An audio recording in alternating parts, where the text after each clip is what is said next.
Creating a Vision. Creating Pictures of the Future. Vision is the art of seeing things invisible. Jonathan Swift. By Larry Holman. A productivity dispatcher was sent to a construction site in France during the Middle Ages to interview the laborers. He approached the first worker and asked, "What are you doing?" "What are you, blind?" the worker snapped back. "I'm cutting these impossible boulders with primitive tools and putting them together the way the boss tells me. I'm sweating under this blazing sun. It's back-breaking work, and it's boring me to death." The dispatcher quickly backed off and retreated to a second worker. He asked the same question, "What are you doing?" The second worker replied, "I'm shaping these boulders into usable blocks, which are then assembled according to the architect's plans. It's hard work, and sometimes it gets repetitious, but I earn 5 francs a week, and that supports my family." Somewhat encouraged, the dispatcher went on to a third worker. "And what are you doing?" he asked. The third worker beamed, stood up, and lifted his arms to the sky. "Why, can't you see?" he said proudly. "I'm building a cathedral." That story, which I ran across several years ago, illustrates the power of long-term goals to pull us through the tedious routine of day-to-day activity. On a grander scale, it's a story about vision. We might define vision as a picture of the future, or as the ability to create such a picture. This ability is an essential quality of a leader, and it is the heart of a successful organization. An organization must have a vision of what it is, what it stands for, what it hopes to accomplish, and how it plans to go about accomplishing these objectives. These things define the organization's overall purpose, its very reason for existing. Without a meaningful vision, an organization cannot survive. If this vision is compelling enough to other people and is clearly and meaningfully communicated to them, the chances are good that they will be motivated to do their part toward making that vision a reality. Organizational and individual goals will be set as increments toward the eventual realization of the vision. Generally, the organization's vision is determined by its leaders. All true leaders have visions. They know where they're going, and they have a pretty good idea of how to get there. In time, they will get there. These leaders are able to empower others to set goals that coincide with theirs. They allow other people to envision in their own way the visions of the leaders. The basic purpose of a leader can be stated as dreaming a dream and then making it come true. In other words, a leader should develop a clear and worthy vision that will motivate other people, and then he or she must maintain focus on it and oversee the work as that vision is transformed into a reality. As my friend Dennis Waitley has said, leadership is a total commitment to purpose, along with the persistence to see it through. Leaders should be able to judge the progress of a vision. They must ask, where is the organization now in relation to its goals, and where should it be? This means leaders must have an ability to focus on the long term as well as the short term. Success is more likely when individuals at all levels of the organization also can see the short-term and long-term goals and effects in relation to what they are doing. This requires that leaders be decisive. Those who are unsure about their visions will have a difficult time convincing others. Leaders must also be able to adapt their visions as needed to remain relevant in a changing world. Adaptability can be one of the true tests of leadership, because most people resist changing the status quo. Visionary leaders anticipate change and then position their organizations to meet it. These changes often involve risks, but leaders welcome risk and encourage followers to accept the challenge. As a leader continues to develop a vision, he or she must keep in mind the benefits of other opinions. A dissenting view should not be taken as a personal attack, but as information to be considered and perhaps incorporated into the vision. As one business leader commented, to develop vision, we must not only listen to those who disagree with us, but seek them out. We have to find out what other points of view are all about and take them seriously. Of course, those other points of view should not deter the leader who truly believes in a vision, even when others cannot be convinced. The pages of history are filled with the stories of visionaries who, in their time, were branded as heretics, lunatics, and worse. The book His Gadget, the World, by Harlan Manchester, tells of an inventor who faced time in jail simply because other people could not see his vision. The man, charged with fraud, was being tried in federal court in New York. The prosecutor took every chance to scorn the man and his invention, a glass gadget resembling a small light bulb. With sarcasm dripping from his voice, he told the jury that the defendant had sold gullible investors on the preposterous claim that his worthless device would someday transmit the human voice across the Atlantic Ocean. The prosecutor urged prison terms for the man and his partners, but although 2 of the inventor's associates were convicted, he got off with a stern lecture from the judge. In time, Lee DeForest had better luck convincing others of the benefits of his worthless glass bulb, the Audion tube, which laid the foundation for a multi-billion-dollar electronics industry.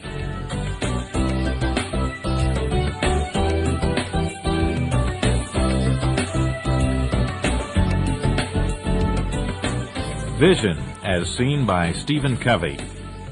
Stephen Covey likes mission statements. In The 7 Habits of Highly Effective People, he stresses the importance of habit 2, begin with the end in mind. The most effective way I know to begin with the end in mind, he writes, is to develop a personal mission statement or philosophy or creed. It focuses on what you want to be, character, and to do, contributions and achievements, and on the values or principles upon which being and doing are based. Similarly, Covey believes strongly that mission statements are essential to the development of effective families and organizations. What is one's reason for existing?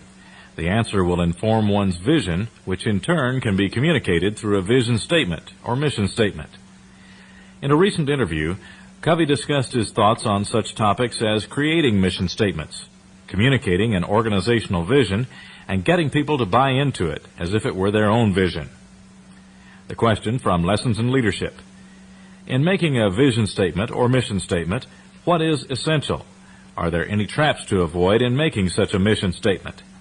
Stephen Covey. There are 2 basic essentials.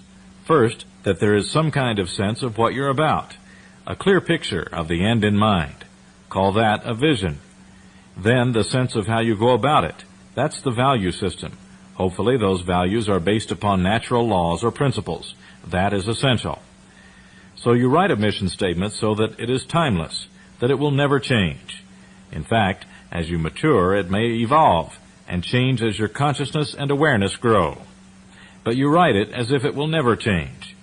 You should also deal with all stakeholders and all 4 needs: the economic, the relationship need, the growth and development need of people, and the need to add value or make a difference.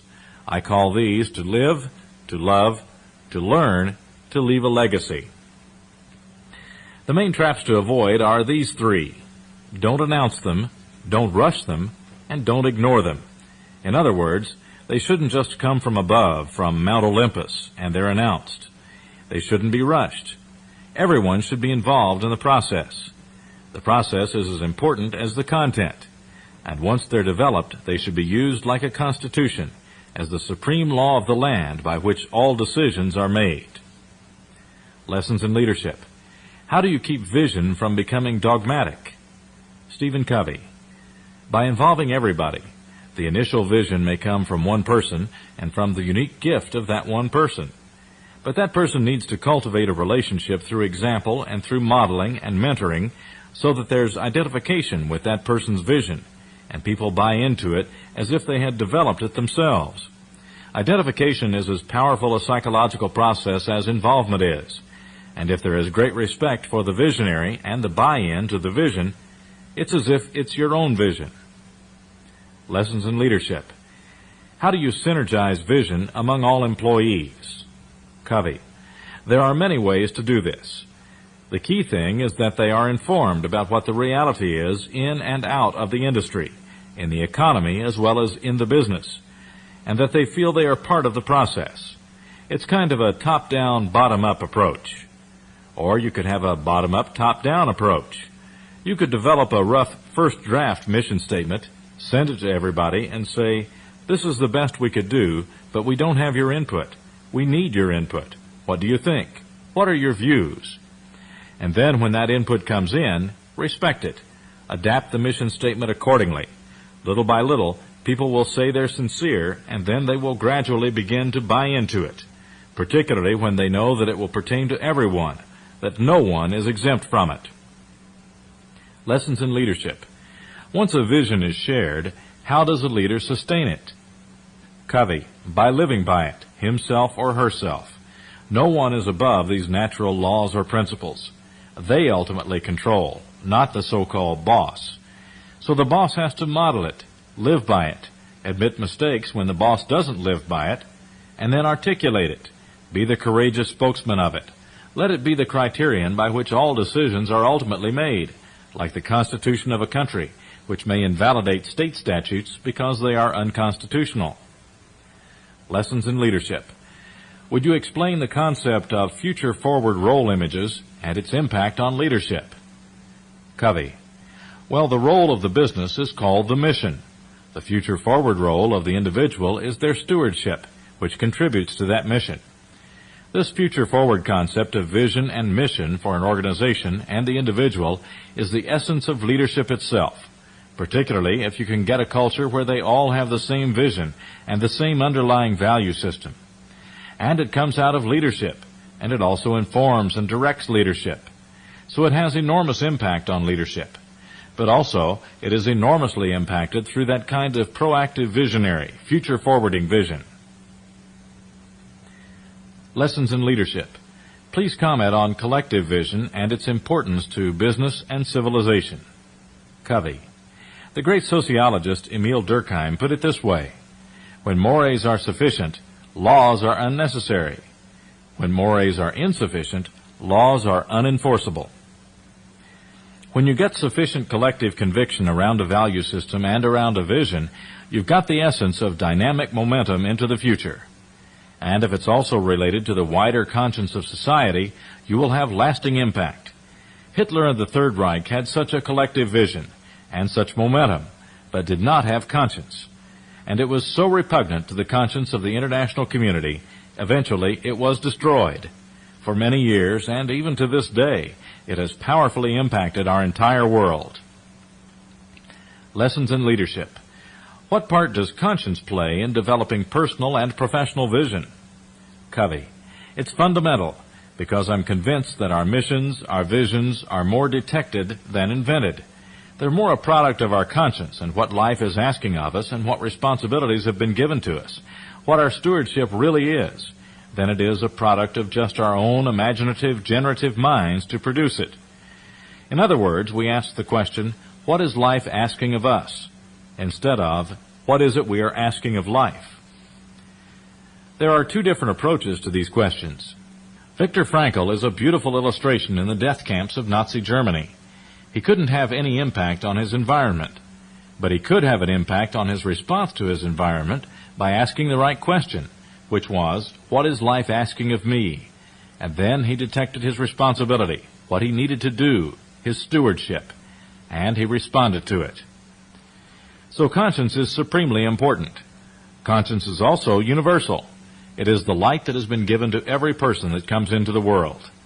There is an innate sense of what is right and what is wrong, and there is a moral sense. We're essentially moral beings. You cannot have high trustworthiness if you do not have high integrity. It's like trying to talk yourself out of problems you behave yourself into.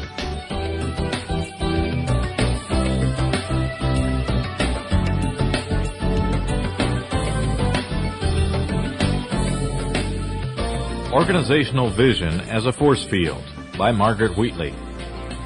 The impact of vision, values, and culture occupies a great deal of organizational attention. We see their effects on organizational vitality, even if we can't quite define why they are such potent forces. We now sense that some of the best ways to create continuity of behavior are through the use of forces that we can't really see. Many scientists now work with the concept of fields, invisible forces that structure space or behavior. I have come to understand organizational vision as a field, a force of unseen connections that influences employees' behavior, rather than as an evocative message about some desired future state. Because of field theory, I believe I can better explain why vision, the need for organizational clarity about purpose and direction, is so necessary, and this leads me to new activities to strengthen its influence. In linear fashion, we have most often conceived of vision as thinking into the future, creating a destination for the organization. We have believed that the clearer the image of the destination, the more force the future would exert on the present, pulling us into that desired future state. It's a very strong Newtonian image, much like the old view of gravity. But what if we changed the science and looked at vision as a field? What if we saw a field of vision that needed to permeate organizational space, rather than viewing vision as a linear direction? If vision is a field, think about what we could do differently to create one. We would do our best to get it permeating through the entire organization so that we could take advantage of its formative properties. All employees in any part of the company who bumped up against that field would be influenced by it. Their behavior could be shaped as a result of field meetings, where their energy would link with the field's form to create behavior congruent with the organization's goals. In the absence of that field, in areas of the organization that hadn't been reached, we could hold no expectation of desired behaviors. If the field hadn't extended into that space, there would be nothing there to help behaviors materialize, no invisible geometry working on our behalf. In a field view of organizations, clarity about values or vision is important, but it's only half the task. Creating the field through the dissemination of those ideas is essential. The field must reach all corners of the organization, involve everyone, and be available everywhere. Vision statements move off the walls and into the corridors, seeking out every employee, every recess of the organization. In the past, we may have thought of ourselves as skilled crafters of organizations, assembling the pieces of an organization, exerting our energy on the painstaking creation of links between all those parts. Now we need to imagine ourselves as broadcasters, tall radio beacons of information, pulsing out messages everywhere. We need all of us out there, stating, clarifying, discussing, modeling, filling all of space with the messages we care about. If we do that, fields develop, and with them, their wondrous capacity to bring energy into form.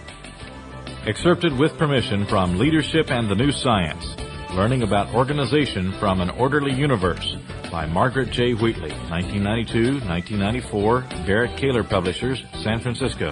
Cultivating Emotional Intelligence. In search of a blend of emotion and intellect.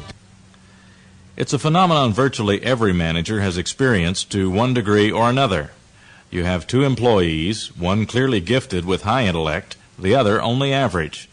You expect the bright one will be the more productive, innovative, and motivated worker, and yet it's the less gifted person who often performs at a far higher level.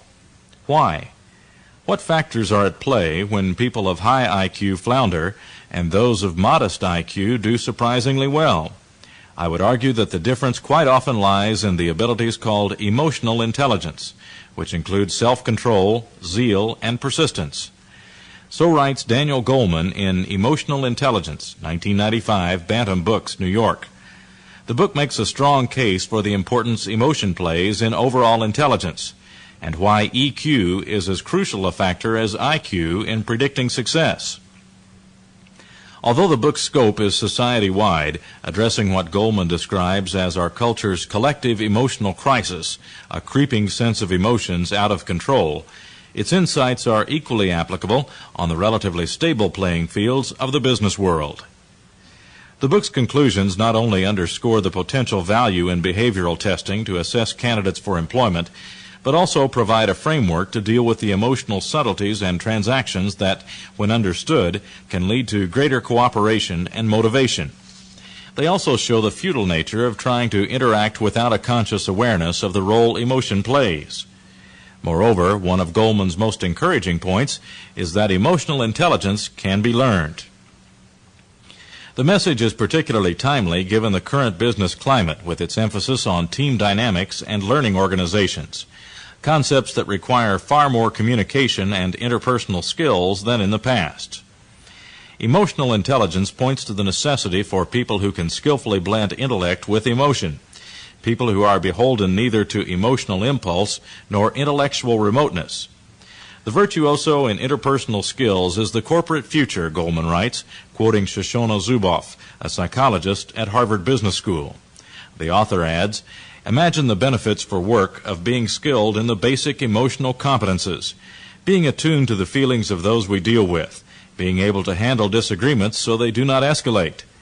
Leadership is not domination, but the art of persuading people to work toward a common goal.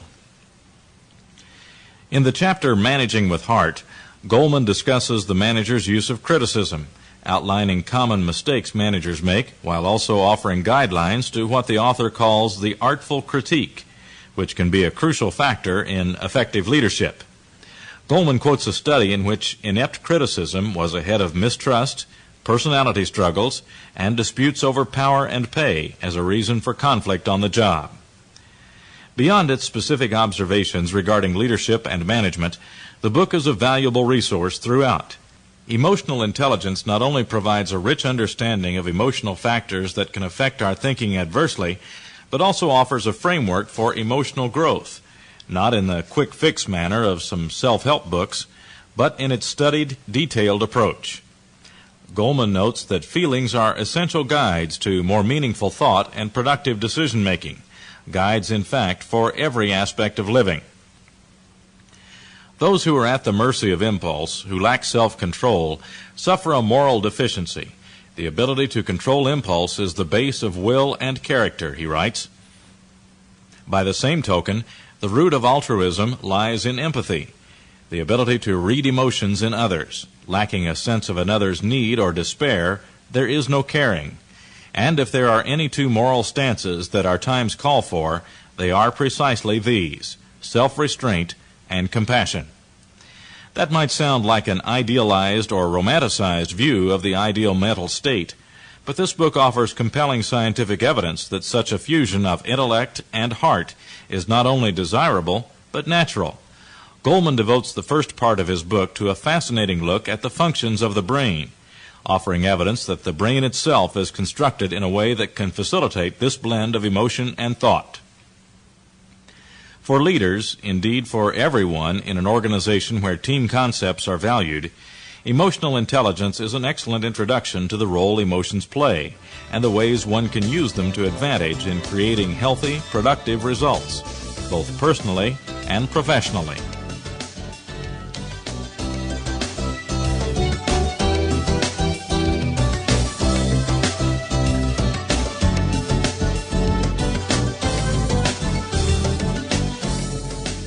Emotional Intelligence is the Key to Group IQ by Daniel Goleman. Whenever people come together to collaborate, whether it be in an executive planning meeting or as a team working toward a shared product, there is a very real sense in which they have a group IQ, the sum total of the talents and skills of all those involved. And how well they accomplish their task will be determined by how high that IQ is. The single most important element in group intelligence, it turns out, is not the average IQ in the academic sense, but rather in terms of emotional intelligence. The key to a high group IQ is social harmony.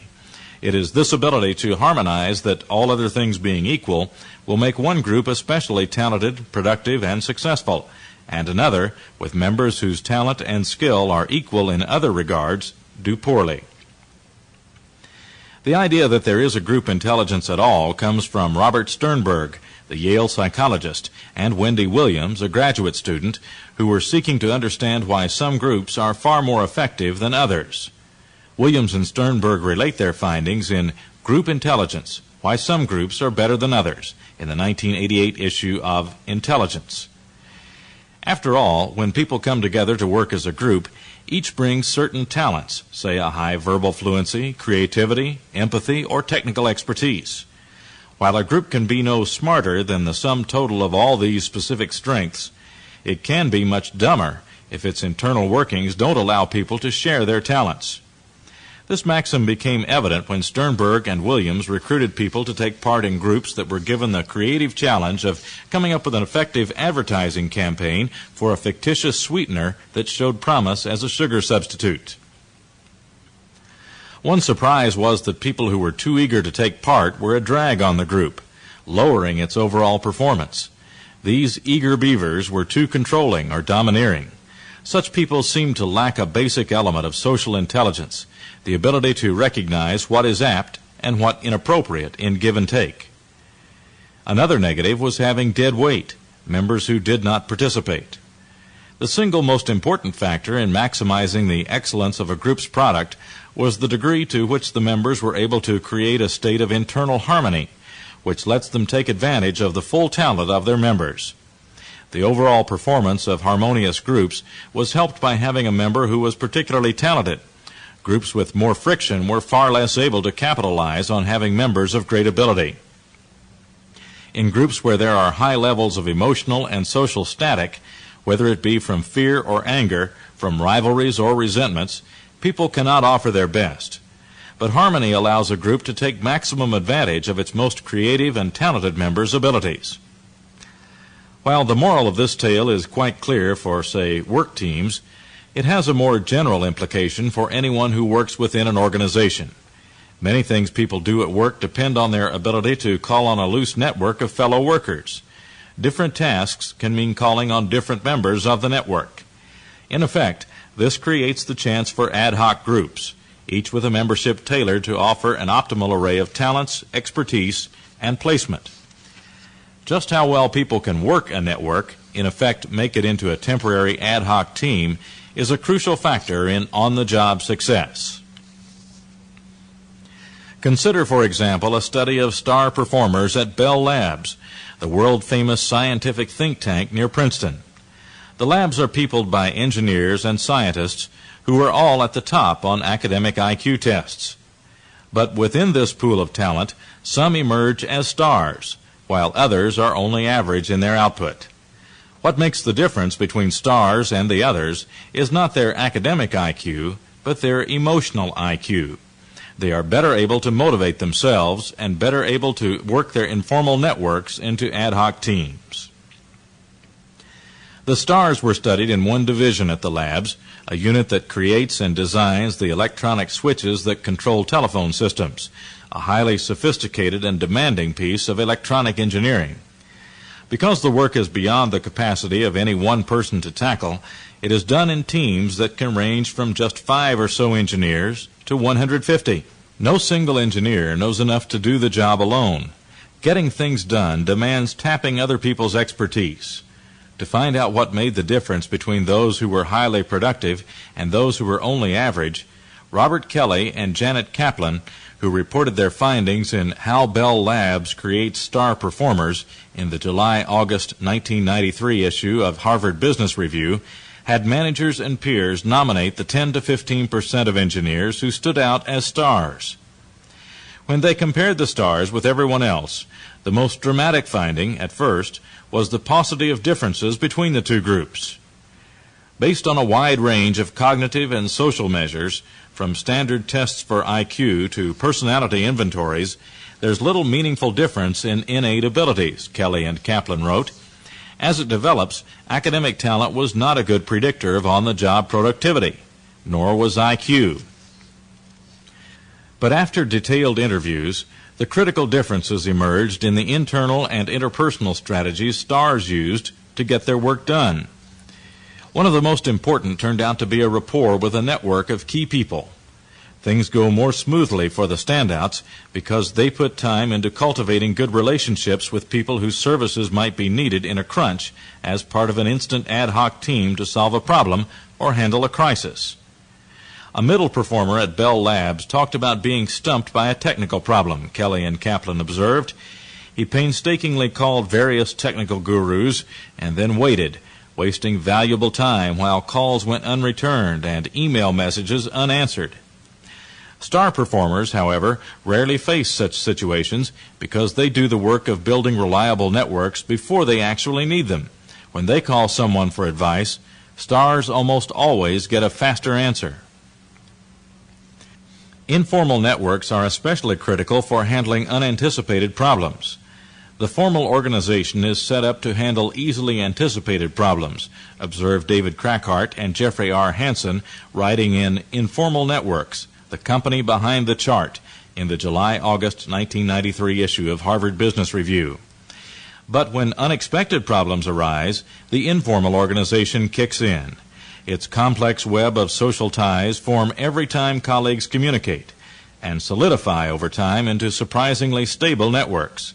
Highly adaptive, informal networks move diagonally and elliptically, skipping entire functions to get things done. The analysis of informal networks shows that just because people work together day to day, they will not necessarily trust each other with sensitive information, such as a desire to change jobs or resentment about how a manager or peer behaves, nor turn to them in a crisis. Indeed, a more sophisticated view of informal networks shows that there are at least 3 varieties: communications webs, who talks to whom; expertise networks, based on which people are turned to for advice; and trust networks. Being a main node in the expertise network means someone will have a reputation for technical excellence, which often leads to a promotion. But there is virtually no relationship between being an expert and being seen as someone people can trust with their secrets, doubts, and vulnerabilities. A petty office tyrant or micromanager may be high on expertise, but will be so low on trust that it will undermine their ability to manage and effectively exclude them from informal networks. The stars of an organization are often those who have thick connections on all networks, whether communications, expertise, or trust.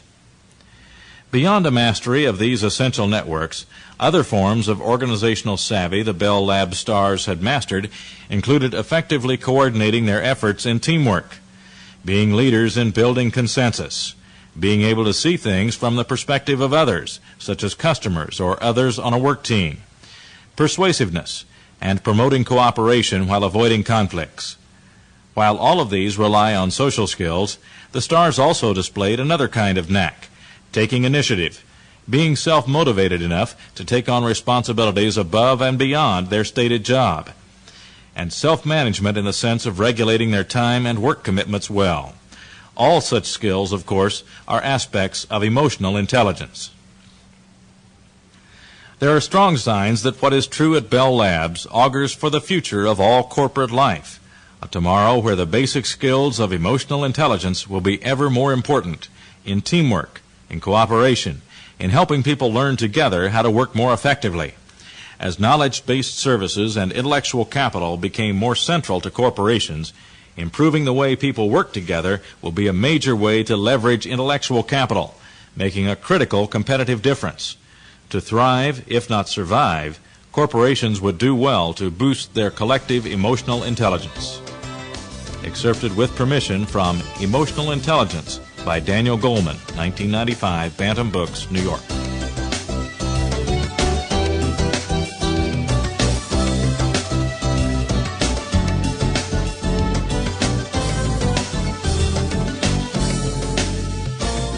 The Tao of Maybe, Results Aren't Final, by Larry Holman. Wisdom can come from unexpected sources. That's why I believe in reading magazines and books that, on the surface at least, are unrelated to my field of expertise. I've recently been reading a book called The Tao of Voice, a new East-West approach to transforming the singing and speaking voice, by Stephen Chundao Ching, 1991, Destiny Books, Rochester, Vermont. I've told my colleagues not to worry. I'm not going to try singing in meetings. But the book does offer some valuable advice and philosophy for helping us to understand the circular nature of life. The author uses this story as an example. There is an ancient story that comes out of old China about a peasant whose horse ran away. When his neighbors offered their sympathies because of his misfortune, he simply responded, "Maybe." The next day, his son, attempting to ride one of the wild horses, was thrown and broke his leg. The neighbors were sympathetic in this turn of fortune, but again the farmer simply said, "Maybe." The next day saw the arrival of conscription officers, forcing the young men to join the army. The officers passed over the young man because of his broken leg. The neighbors gathered to exclaim how well it had all worked out, but again the farmer simply said, "Maybe." The farmer, a classic Taoist type, sensed his life as part of a much larger pattern of unfolding, which had its own circularity and which allowed for the interplay of opposite forces. Time's rhythm was the vehicle of that unfolding, so one knew that there was no such thing as a final activity, and therefore one could only suspend judgment and let the Tao flow where it may. How different from Western approaches is the Chinese Taoist perspective of seeing the circular potency of all things, the one unified and flowing through the many. How different this is from the Newtonian notion of a universe set into motion by an original act of creation and allowed to continue running on its own hardwired programs independent of the Creator. This ultimately makes of reality a series of mechanical happenings, working itself out in an infinitely complex latticework of separate causal sequences, acting and interacting through history. We in the West, who are still bearing the brunt of this outmoded, mechanistic view, suffer from chronic tunnel vision, training ourselves to look for cause and effect in all aspects of our world and work. Thus we fail to see, as the Taoists do, the interacting patterns inherent in the causal wave of connections. The farmer in the ancient story had the ability to look beyond his immediate fortune, good or bad. When an individual or an organization suffers a setback, it is sometimes difficult not to think of that setback as a final activity. We tend to say, or at least think, that's it, I'll never accomplish my goal. The farmer knew there are no final results. It's a good way to deal with our setbacks, as well as our successes. And it's a good look at emotional intelligence, our theme in this segment of Lessons in Leadership. In his book of the same name, Daniel Goleman uses the term emotional intelligence to encapsulate such seeming intangibles as self-awareness, impulse control, persistence, zeal, self-motivation, empathy, and social deftness. Recent research shows not only that such traits are as important, if not more important, than IQ, but also that these traits can be measured and predicted. The ability to detect such traits is yet another tool that will help us in our efforts to build empowered, positive, and productive organizations. With intelligent use of such tools, we are guaranteed to find success. Maybe. Getting things done. I don't have time. I'll get to it when this project is completed. I'll try. Who has time for that? No doubt you've heard all of these comments about time, and have probably uttered them yourself when the pressure was on. While we all experience the occasional crush, many of our problems with time can be addressed by making a serious study of time management.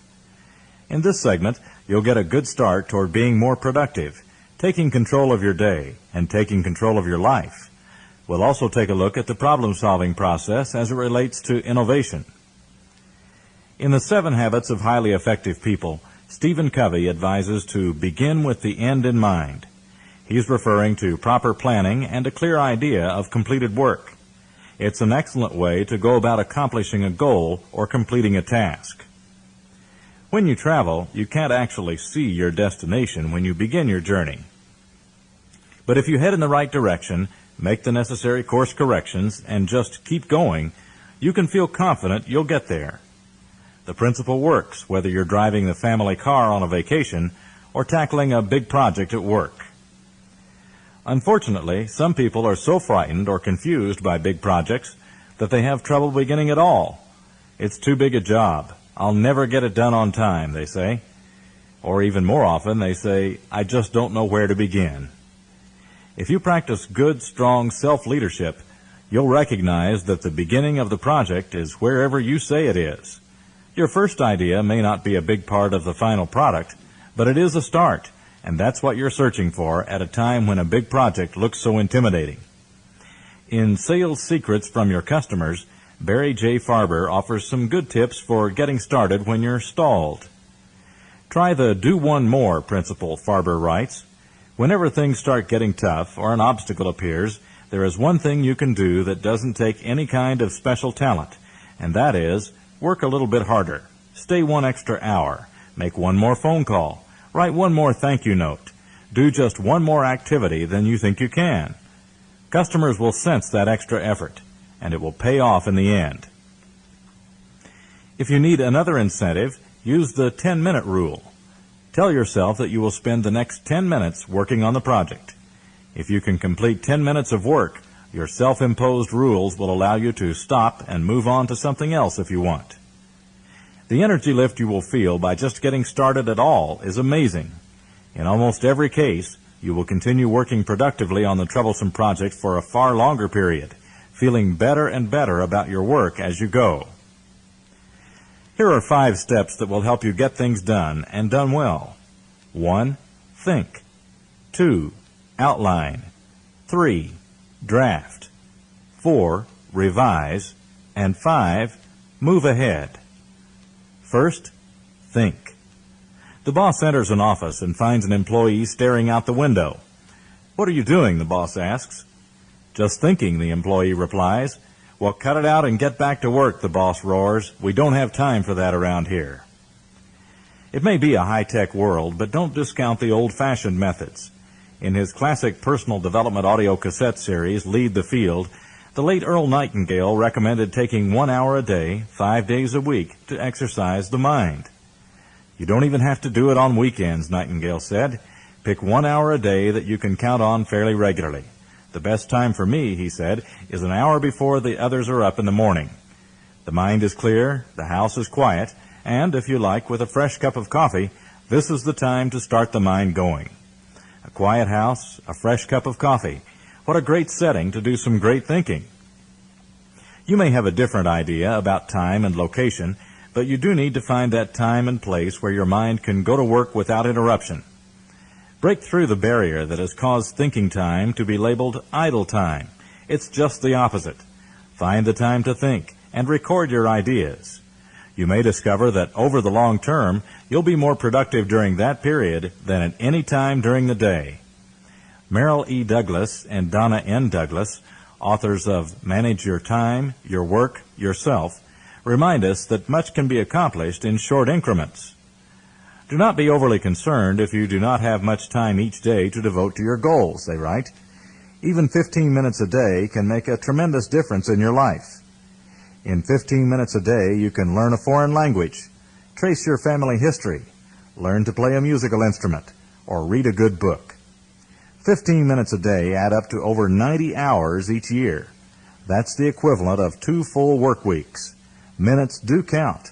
If you use them wisely, they can make a big difference in the quality of your life. That's especially true if you're using those minutes to do some high-quality thinking. More from Earl Nightingale. During this hour every day, take a completely blank sheet of paper.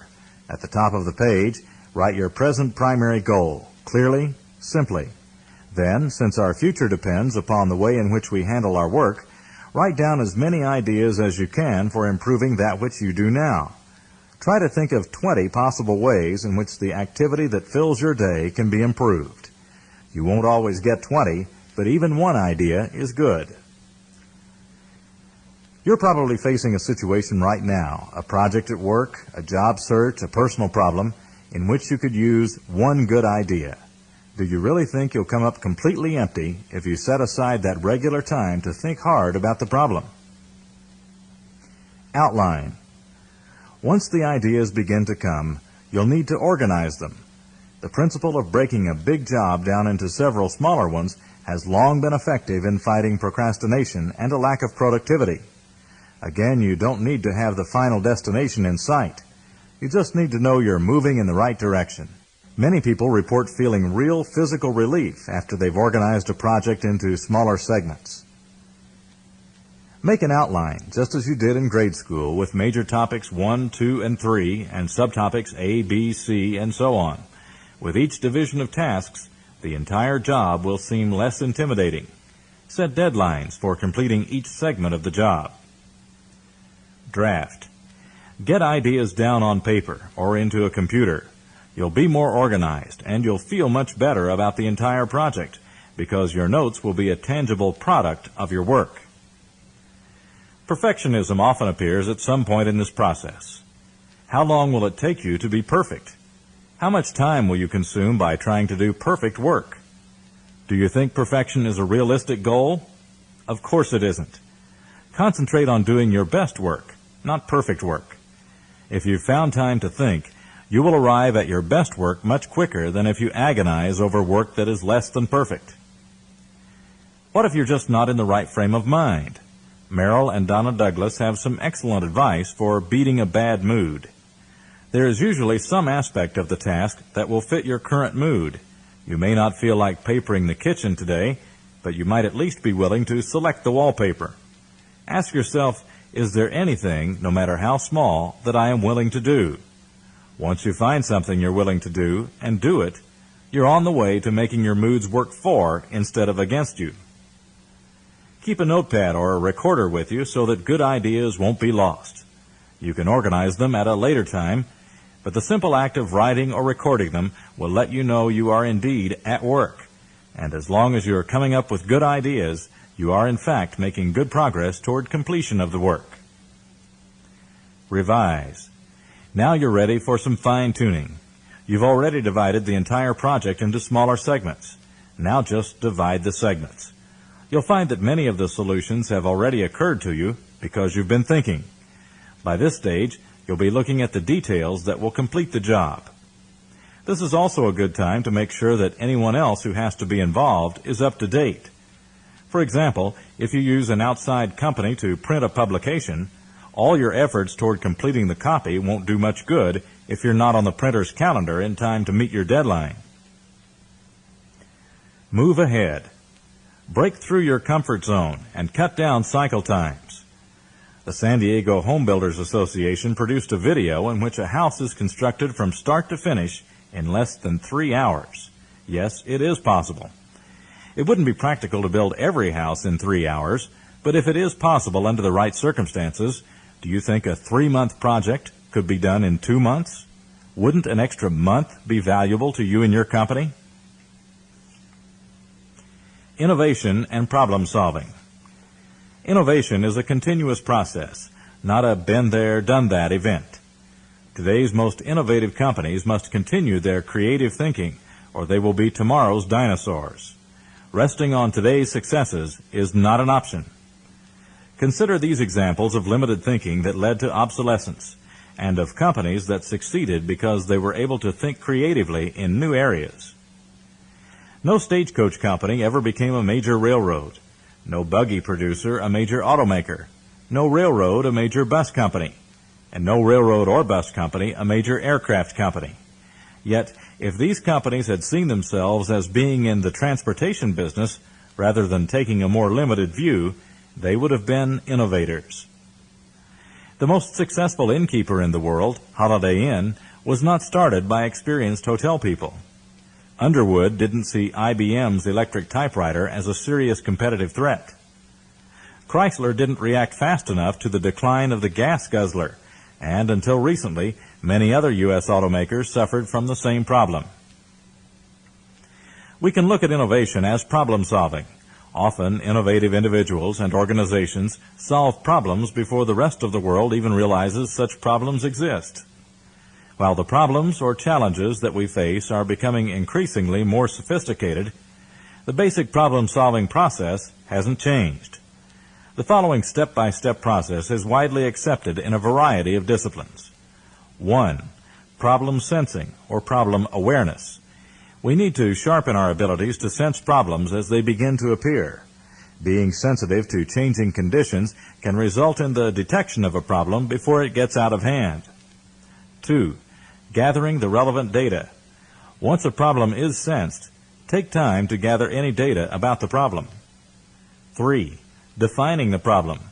All too often we tend to focus on the symptoms instead of the problem, simply because we don't take enough time to think about the ultimate cause.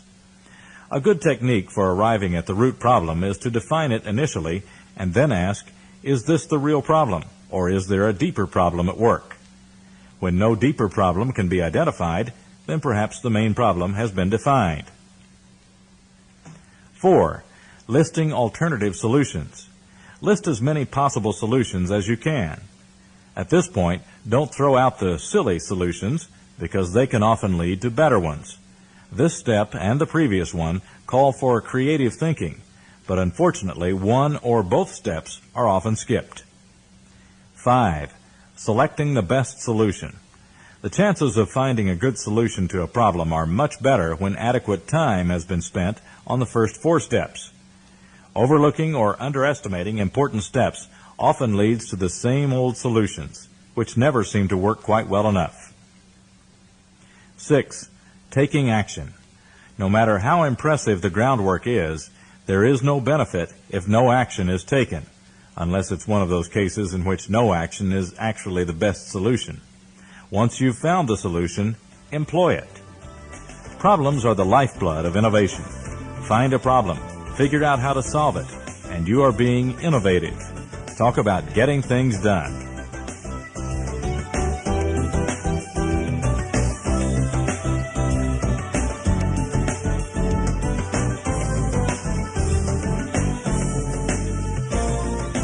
How to keep your meetings fit and trim. Here's a quick course on fitness. Not physical fitness, though that's vitally important. This segment is about the fitness of your meetings. Are they lean, mean, and productive, or a bloated, ineffective waste of time? Some time management experts have estimated that half the time spent in meetings is wasted. What's responsible for this wasted time? Participants who either ramble or completely withhold participation. Participants with hidden agendas, interruptions, unproductive conflicts, unsuitable physical arrangements. Leaders solve these problems before they start. Here are a few suggestions. 1.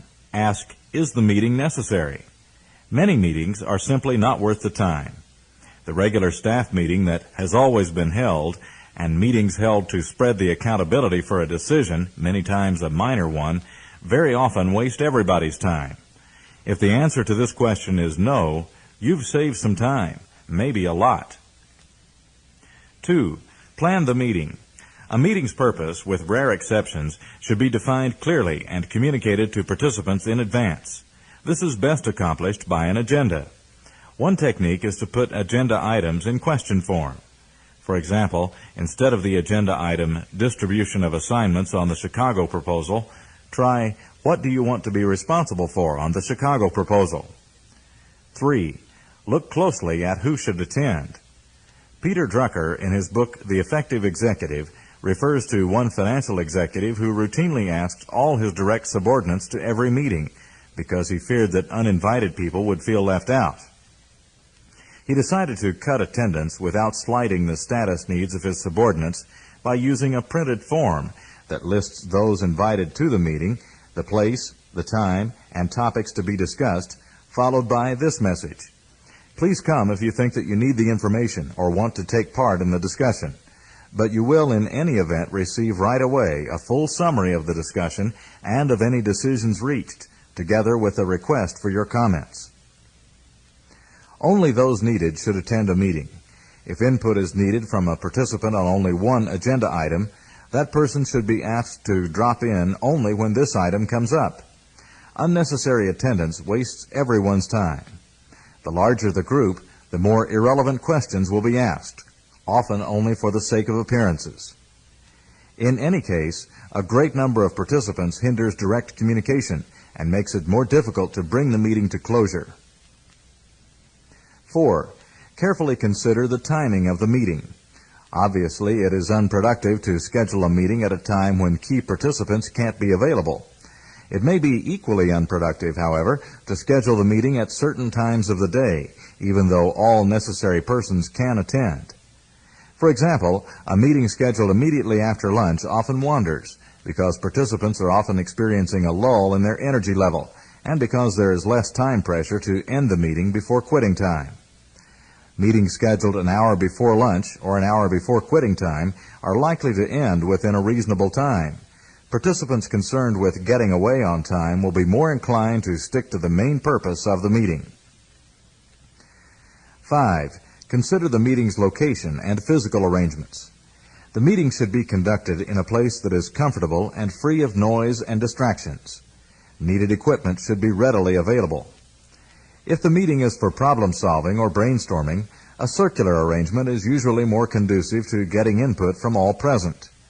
If the leader is in a dominant position, such as at the head of a conference table, feedback or cross-communication may be discouraged. To encourage discussion, the leader should move from behind his or her desk or away from the head of the table. If a meeting is solely informational, the leader should place himself or herself in a dominant position, such as behind his or her desk. For sessions requiring the issuance of limited information, the leader should remain standing. A stand-up meeting keeps people from getting too comfortable or distracted, and it creates a sense of urgency. Consequently, the subjects at hand can be discussed quickly, energetically, and effectively. 6. Start the meeting on time and stick to a strict schedule. Starting meetings on time every time will quickly result in all participants being on time. When the starting time is not taken seriously, each successive meeting tends to get underway later and later. The participant who is trying to establish a position of importance by arriving late has to arrive later and later to be behind all the others. Each item on the agenda should also be timed.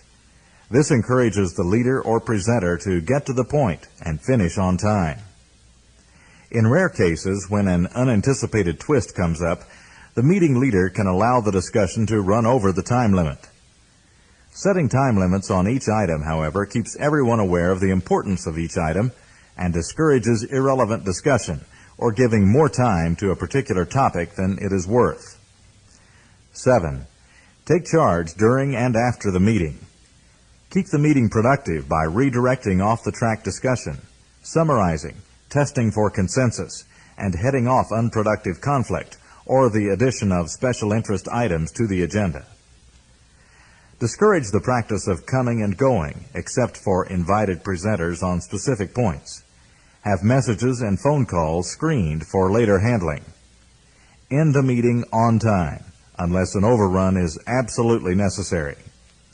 See that minutes are promptly prepared and distributed. Follow up to ensure that decisions made in the meeting result in specific assignments with deadlines for completion. When the above suggestions become regular practice, time is saved and meetings become more effective. Also, the morale of all participants is enhanced, which can have multiple benefits for the organization. Innovation and risk-taking. A well-circulated story about the late Thomas Watson Sr., founder of IBM, illustrates the importance of mistakes in the life of an individual and an organization. The story goes that a young employee with a fair amount of decision-making authority had made a significant error in judgment and cost the company millions of dollars. He was called to the office of the chairman, as he fully expected to be, and he entered the room with his career flashing before his eyes. "Are you the one responsible for that loss?" Watson asked him, according to the story. The young man humbly answered in the affirmative and then added, "I suppose you're going to ask me for my resignation." "Fire you? Are you kidding?" Watson supposedly replied. "We just spent millions educating you." Of course, not every company is so forgiving of such expensive mistakes, but those that give employees flexibility, decision-making powers, and the right to take risks and make mistakes now and then should find that those employees are becoming smarter, more confident, and more innovative. As individuals and as organizations, we must learn from our mistakes, which are an unavoidable and essential part of life. What's important is that we not keep making the same mistakes, and that we never stop learning, growing, and developing. And we must be willing to take risks in pursuit of innovation. Innovation is one of the keys to adapting and differentiating an organization from the rest of the pack. We all like to say we're in favor of innovation, but when it comes to putting our money where our mouths are, we seem to be intimidated by the risks. To pursue greatness, we must be able to take these risks. We must stay ahead of the competition by continuing research into new markets and products, and by developing new applications for existing products. If you want to position your organization on that elusive cutting edge that makes you a true leader instead of a follower, do everything within your power to foster a creative environment. Work innovation and its inherent risks into your game plan and your budget. Make innovation, like production, a function that is managed. Encourage new ideas and creative problem solving, and don't punish those who are willing to take risks, even if they fail. In his latest book, The Pursuit of Wow, my friend and colleague Tom Peters says, "In an increasingly crowded, noisy global marketplace, innovation is not optional. Corporations need an appetite for adventure, a passion for bold leaps into the unknown. That means hiring the adventurous and the bold, even when they set your teeth to grinding and break a lot of china. It means a passion for lobbing an exciting new product onto the market, even if its success will dry up your current cash cow. It means cherishing your failures, especially the granddaddies, and it means chopping your company into firewood before the competition does. Tom understands the necessity for risk-taking and innovation. In today's hectic world, American organizations must try to lead the consumer instead of merely following. As one business leader told Fortune magazine, to invent products out of thin air, you don't ask people what they want. After all, who would have told you 10 years ago that you needed a CD player? You ask them what problems they have when they get up in the morning. In recent years, a tremendous amount of change has occurred in a very short time, leading to new customer needs, demands, and expectations. In order to be innovative, we must do more than simply adapt successfully to change. We must also develop the ability to be proactive and bring about positive change of our own. This requires a healthy individual and organizational attitude toward risk-taking and mistakes. So let's go for it. Lots of Creativity from Lots of Ideas by Marcia Yudkin. In Writing Down the Bones, Natalie Goldberg has written eloquently about the power of first thoughts, quiet, crude sentences liable to be squelched despite the truths they harbor. Write them down and honor them, she advises, for they offer a conduit to your real mind, the authentic you. If your purpose is self-awareness, I agree. First thoughts often reveal more than polished, chosen ones. But not so when you aim at creativity that communicates with others or overcomes a problem in our shared world. There, first ideas can hold you back if you treat them as sacred. Thomas Edison bequeathed to us electric lighting, for example, because he put his initial hunch on what might work as a filament to the test, and then tried thousands more substances. T.S. Eliot left behind immortal poetry by refusing to settle for first phrases like "at dawn" and exploring possibilities like "the first faint light" and "the antelucan dark" before deciding that "waning dusk" worked best in context. Music lovers have Rossini's laziness to thank for a similar result. One winter morning, while he composed in his warm bed, his papers fell to the floor. Unwilling to brave the cold to fetch the papers, he started afresh and wrote the overture again, much more enchantingly than in his first attempt. Studies of creativity show that people who fall in love with the specifics of their original inspiration are less likely to be known as inventors, pioneers, or problem solvers than those who persistently generate many possibilities and then sift through them. Comedy writer Gene Parrott corroborates this with his revelation that a top performer who delivers 20 funny lines on camera has usually culled these from 3,000. Similarly, one of the cardinal rules of brainstorming, supply as many ideas as you can, has lasted since the 1930s because it works. According to the makers of IdeaFisher creativity software, fresh visions and solutions tend to appear among the final 50% produced, while the most stale, commonplace ideas typically come up earliest. Consider those plastic discs that soar and skip on college campuses. Originally marketed as salad plates, bucket tops, and Pluto platters, it was as frisbees that they finally caught on. When your projects lack pizzazz, you may have latched onto certain features too soon. To maximize the odds of an unexpectedly but perfectly spiced stew, consider many, many ingredients. Here are some maneuvers that will help your list of candidates keep growing when the well of inspiration runs dry. Reversal. Turn the approaches you've already thought of on their heads. Instead of pondering how you can make more money, think about how you can spend less. Rather than seek a fresh rhyme for blue, keep you and change the rest of the jingle. In lieu of a daring new way to trap mice, ask what would attract them and keep them around, outside. Forced associations. Drag out a dictionary or catalog, open it to a random page, and point. If what that word or item sparks seems impertinent, modify it. Your finger targets fishhook, for example, and you're looking for a way to market skiing during a winter of bad weather. How about offering gourmet seafood meals at your ski lodges? Another way to trigger associations: take a walk, and every 25th step, notice whatever is in front of you. Combinations. Think back through the possibilities already listed or used, and mix, mingle, merge, or synthesize them. Tired of changing from one pair of glasses to another, for instance, Benjamin Franklin invented the first pair of bifocals. Fax machines, I presume, originated when someone crossed a copier with a telephone. Role-playing. Pretend you're someone else and contemplate your situation from their point of view. How would Jules Verne download a file from a computer without any traditional source of electricity? What title would Madonna or Sinatra give your painting? How would Lily Tomlin materialize the $800 you need for rent? Let your imagination go wild. Right behind the wackiest scheme may be a refinement that meets every test of excellence. Marcia Yudkin is president of Creative Ways, a Boston-based consulting firm.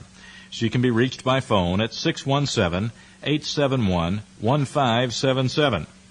This article is excerpted with her permission from her bi-monthly newsletter, The Creative Glow, How to Be More Original, Inspired, and Productive in Your Work.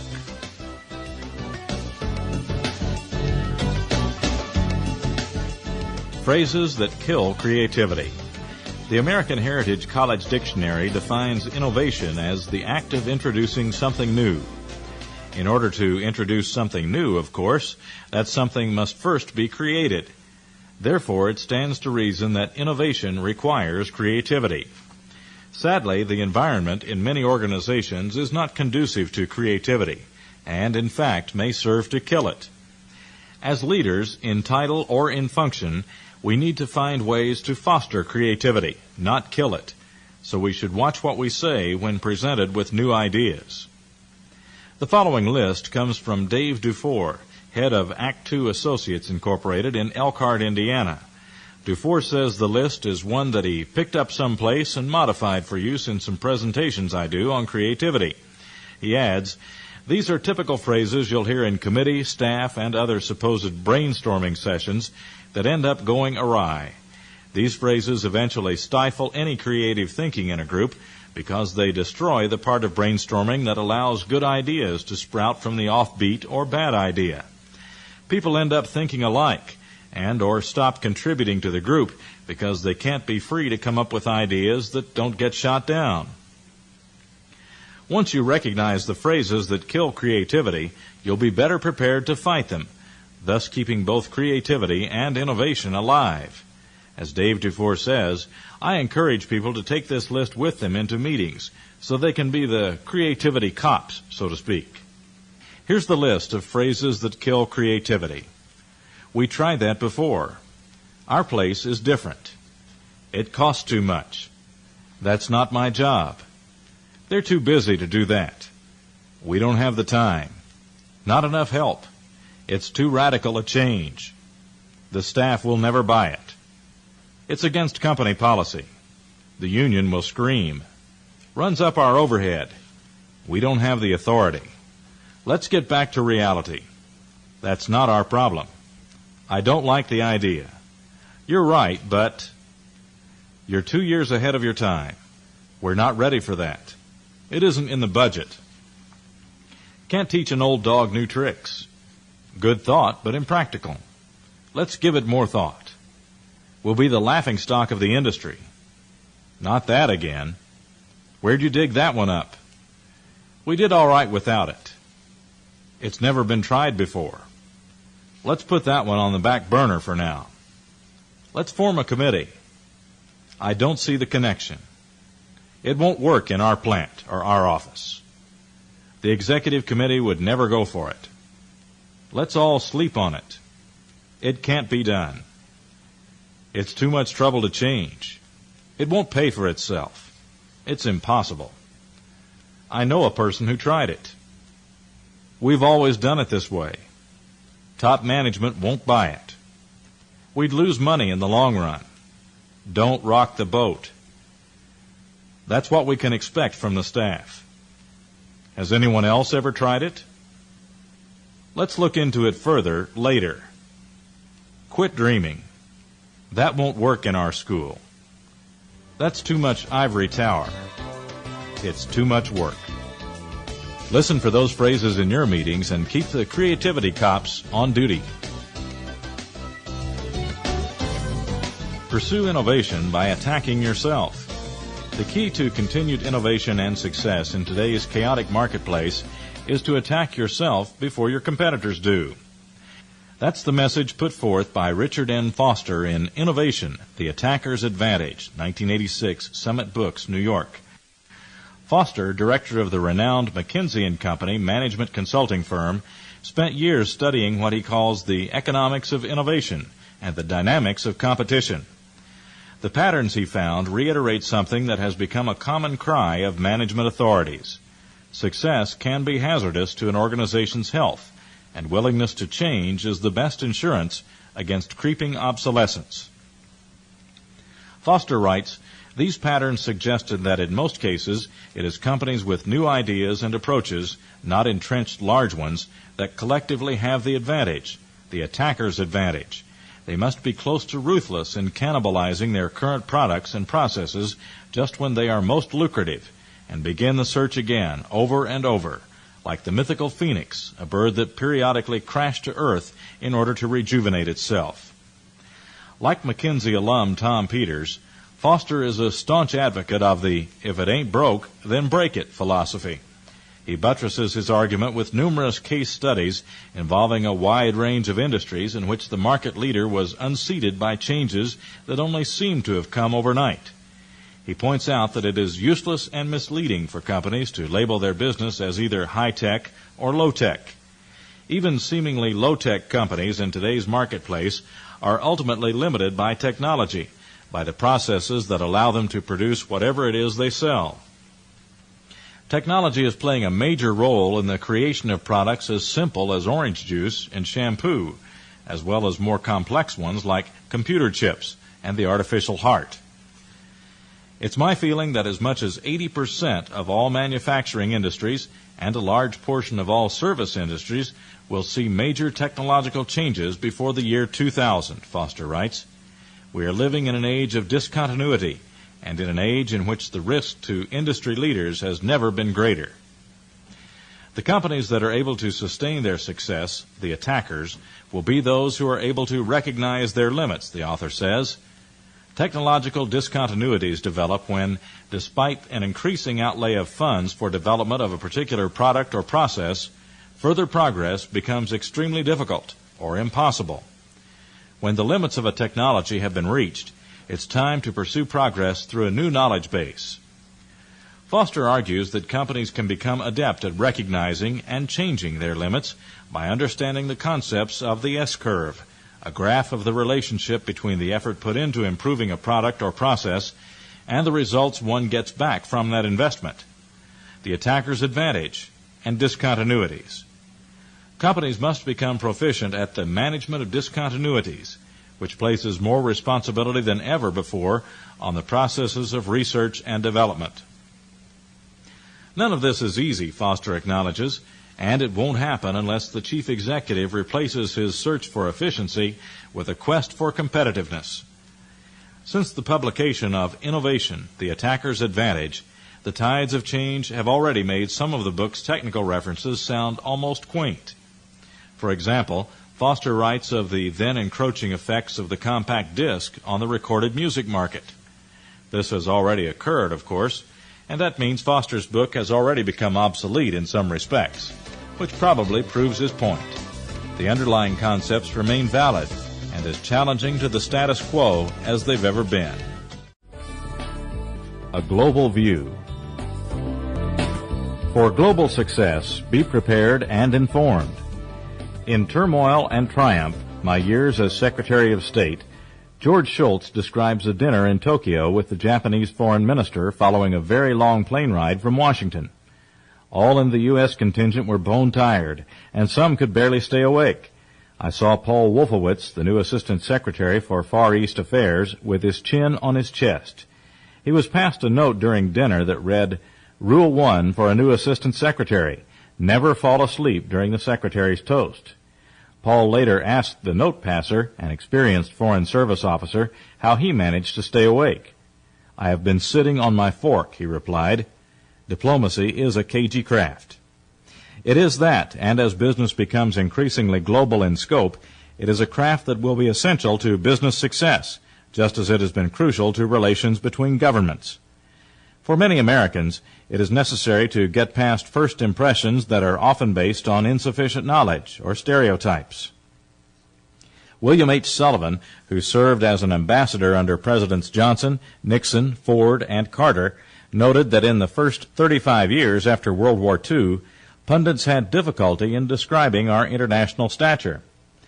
One of the reasons for this difficulty has been the vast gap between public perceptions of the international scene and the more human dimensions of reality, Sullivan writes in Obligato, Notes on a Foreign Service Career. As a people, we have, through most of our history, been intoxicated by some rather jingoistic exaggerations of the international context in which our nation exists. Perceiving through these distortions, most of the American public failed to understand that much of our post-war paramountcy was due to the enormous destruction that other nations had suffered. While first impressions can be erroneous, many of the perceived barriers to international business, such as language, financial red tape, and political instability, are real, writes Jack Nadel in Cracking the Global Market. What is imaginary, he says, is their severity. Once knowledge is acquired, fear usually disappears, and once understood, most of these problems can easily be overcome. Languages and cultures require serious ongoing study. Unfortunately for many Americans, the patience needed for that study is itself a barrier. It seems that there is no other country in the world where people want to act as quickly as we do, writes Henry Rodkin in The Ultimate Overseas Business Guide for Growing Companies.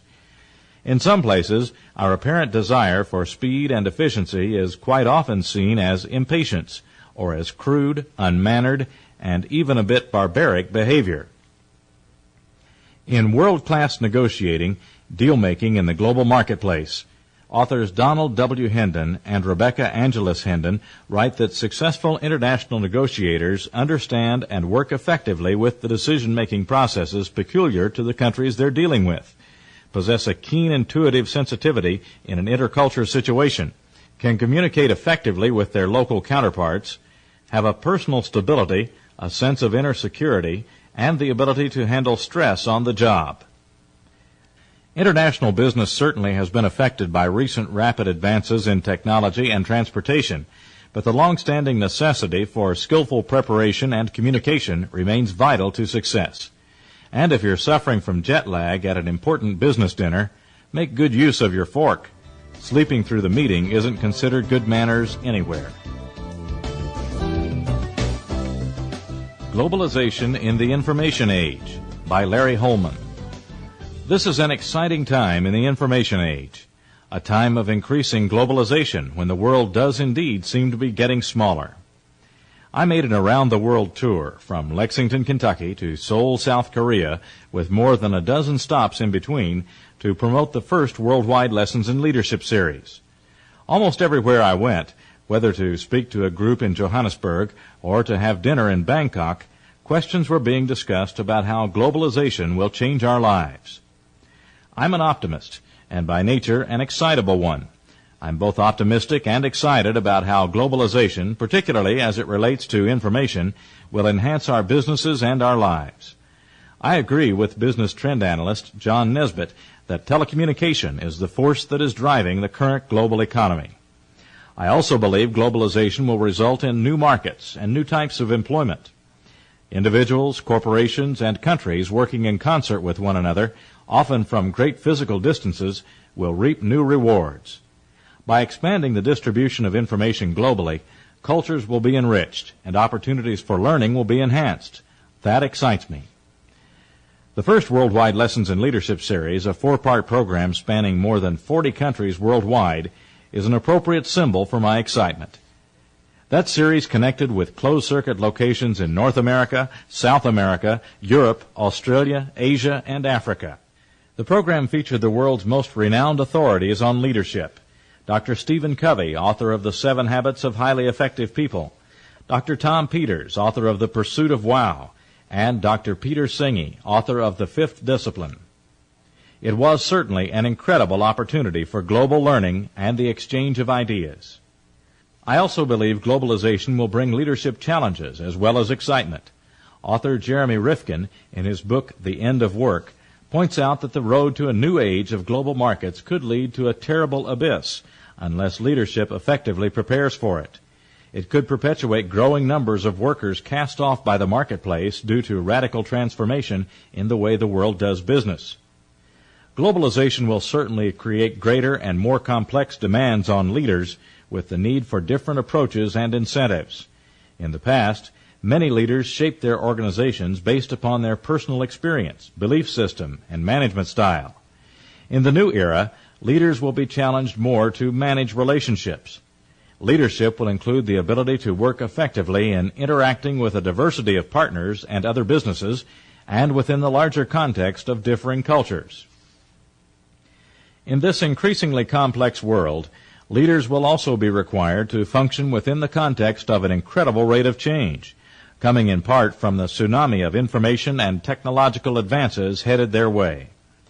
The challenge for many will be to manage the tensions between these changes and the needs and values of the organization and of individuals.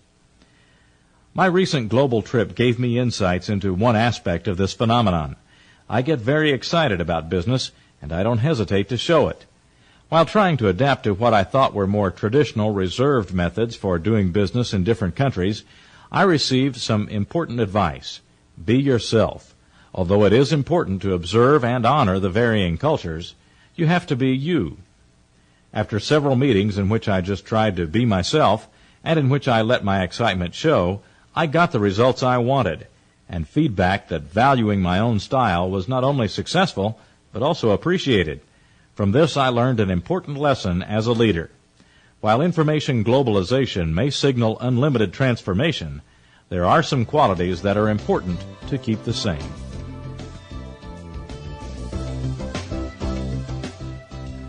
13 Steps to Open Yourself and Your Organization to Diversity by Sam Deep and Lyle Sussman. Business is becoming more global and our workplace more diverse. Today, being effective means knowing how to deal with the inevitable differences associated with gender, race, ethnicity, values, beliefs, physical abilities, and job classifications. These differences can result in serious conflicts when we don't understand or respect each other. These same differences also represent important opportunities. By learning to value each other and by learning how to manage interpersonal conflict bred by differences, you become better prepared to create high-performing work teams and to serve your diverse customers with distinction. 1. Acknowledge your biases and prejudices. We all have prejudices. They were taught to us at an early age, and we develop new ones every day. That's part of the human condition. However, when your prejudices block others from making meaningful contributions, you fail yourself and your organization. Consciously work to manage your own biases so they don't become barriers. 2. Practice reframing. When you're in a situation where your biases come up, challenge them. For example, if John, an applicant for a management position, says he likes to spend as much time as he can with his children, your biases might lead you to conclude that he's a stable family man, likely to work hard. If another applicant with the same qualifications, Mary, says the same thing, your biases might lead you to think she's probably going to be distracted and absent a lot to take care of her family. In this case, reframing involves seeing Mary just as positively as John for her dedication to her family, and perhaps even marveling that she has achieved so much while raising 5 children. 3. Look for opportunities to learn from others. Seek the benefits that divergent perspectives bring to your work team. Practice walking in other people's shoes. Ask your colleagues in another department what their experience is like. Remind yourself of a time when you felt isolated because you were abroad or the only member of your gender or race at a large meeting. Use that memory to empathize with newcomers. Listen carefully to different people's perspectives. This enables you to make wiser decisions about how to improve your work team and serve your customers. 4. Create diverse decision-making teams. If you want to invent a better mousetrap, you have to create a climate where you can get diverse ideas generated. Homogeneous teams give you limited perspectives. Make sure that your work teams represent a wide range of views and experiences. It will improve employee morale since your valued workers won't be excluded. 5. Value your own difference. Each of us is a culture unto ourselves. We have all had unique experiences based on our age, race, gender, job experiences, family background, the places we've been, and the beliefs we hold. Valuing and managing workplace diversity begins with understanding and valuing yourself. By understanding and prizing your own differences, you'll respect and welcome other people's uniqueness. 6. Check your policies for inclusiveness. People do what's rewarded in their organizations. If you want to create a workplace where people are valued, your work policies must be inclusive. Is your scheduling of work hours sensitive to the needs of working parents? Do your products reflect the needs of customers from different racial or ethnic backgrounds? Can people tell the truth at work without fear of repercussions? Are company menus planned with different ethnic groups on your workforce in mind, considering issues such as dietary rules, ethnic cuisine? Are company events planned with everyone on your workforce in mind, such as planning games that many people can play, cultural outings many people would like? In short, do you treat people as they would like to be treated? 7. Challenge jokes, comments, and gestures that offend. Creating a healthy, inclusive workplace means making sure that no group members are made to feel less than their peers. Remind people of the negative impact of jokes, comments, or gestures that may alienate their colleagues or offend valued customers. State your expectations for company conduct clearly, then model the way yourself by avoiding such behavior. 8. Get feedback on how your behavior affects those different from you. Few managers have the good sense to regularly ask, "How am I doing?" Yet this feedback is absolutely essential for personal growth and managerial effectiveness. When in doubt about your behavioral choices in dealing with differences, ask. Then be willing to use what you learn the next time around. 9. Mentor or be mentored by someone different from you. People who mentor someone of a race, gender, or background other than theirs consistently report that they learn as much as the protege. Move outside your own comfort zone so you can gain and give new perspectives. 10. Ask your customers for their needs. Excellence in service begins with a commitment to diversity. Use customer feedback to become better at meeting the needs of many different kinds of customers.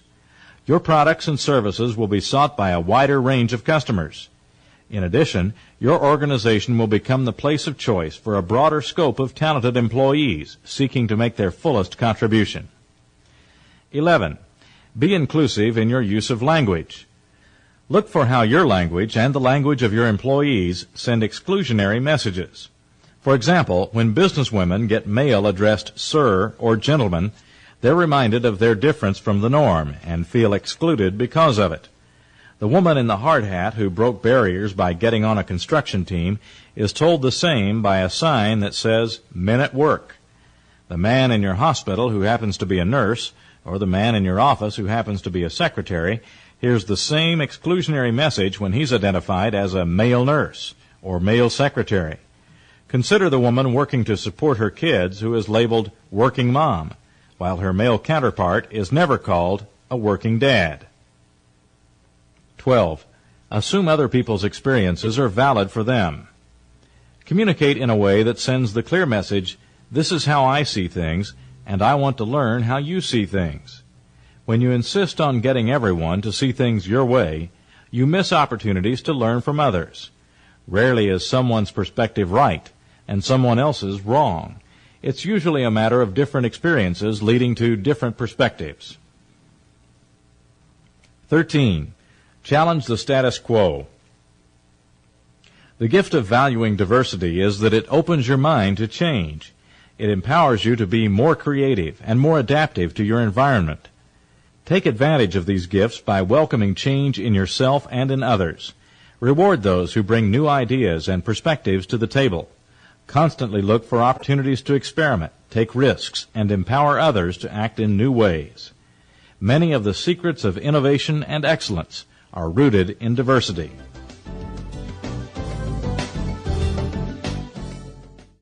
Global View continued.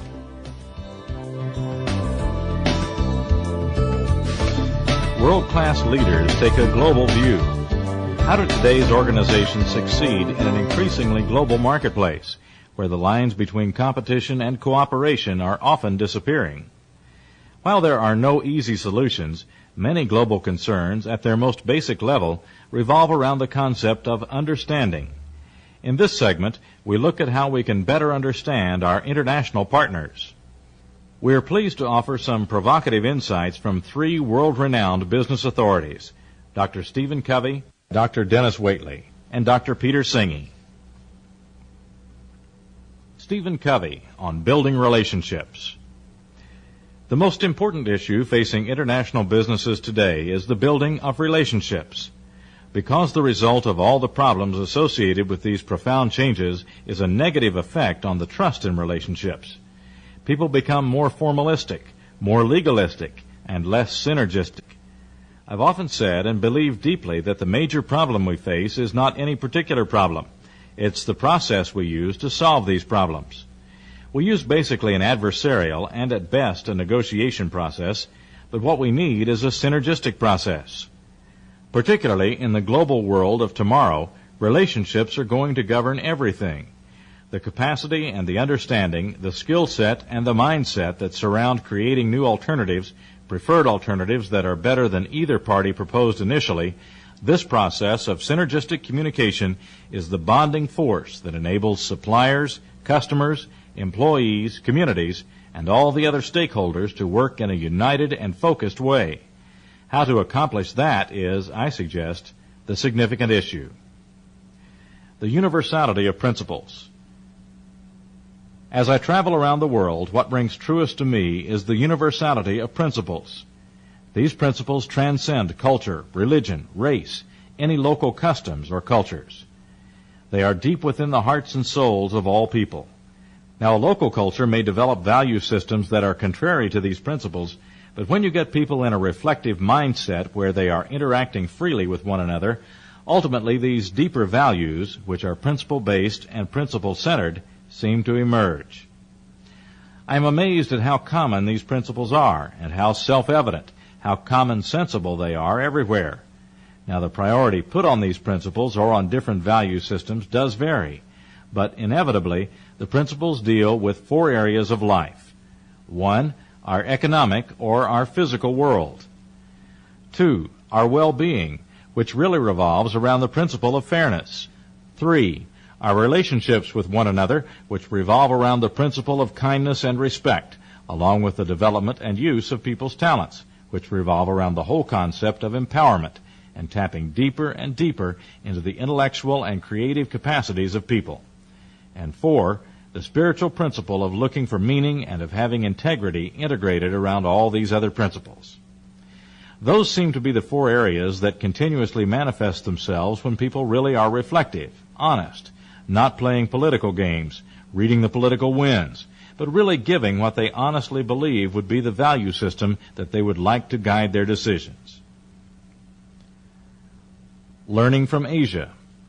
I was absolutely amazed at what is happening in Asia, particularly with the middle classes in India, as well as the burgeoning countries in Asia itself.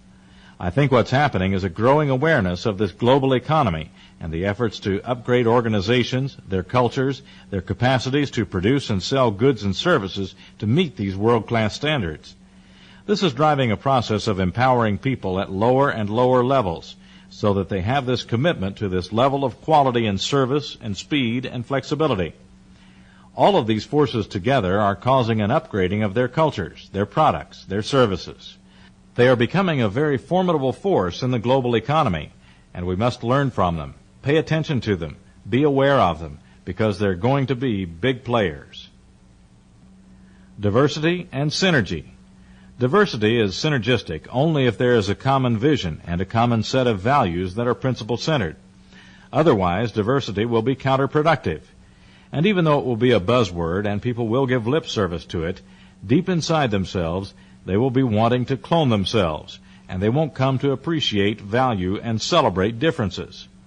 But if there is a common vision, a common purpose, a common set of principles that they can agree upon, then diversity becomes enormously unleashing of human talent, human potential, human creativity.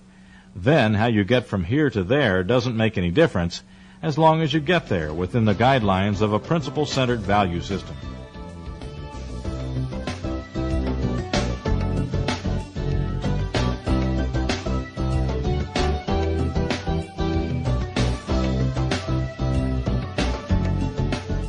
Peter Senge, the most important issue. If I was going to respond to the question, what's the most important issue facing domestic and international businesses today, I would say we have a system of management. That was the term Dr. Deming liked to use. A whole raft of assumptions, practices, norms, deeply embedded, highly tacit ways of operating in organizations that are fundamentally at odds with what will be necessary for the long-term vitality, sustainability, and health of those enterprises. We have very particular images about control. For most people in most companies, what it means to be a manager is to be in control. And yet, at another level, it's like saying that what it means to be an effective parent is, I'm in control of my teenagers. Not many parents would say that. Why is it that some managers still think that way? A deep set of changes is called for by organizations in terms of how we think and how we interact.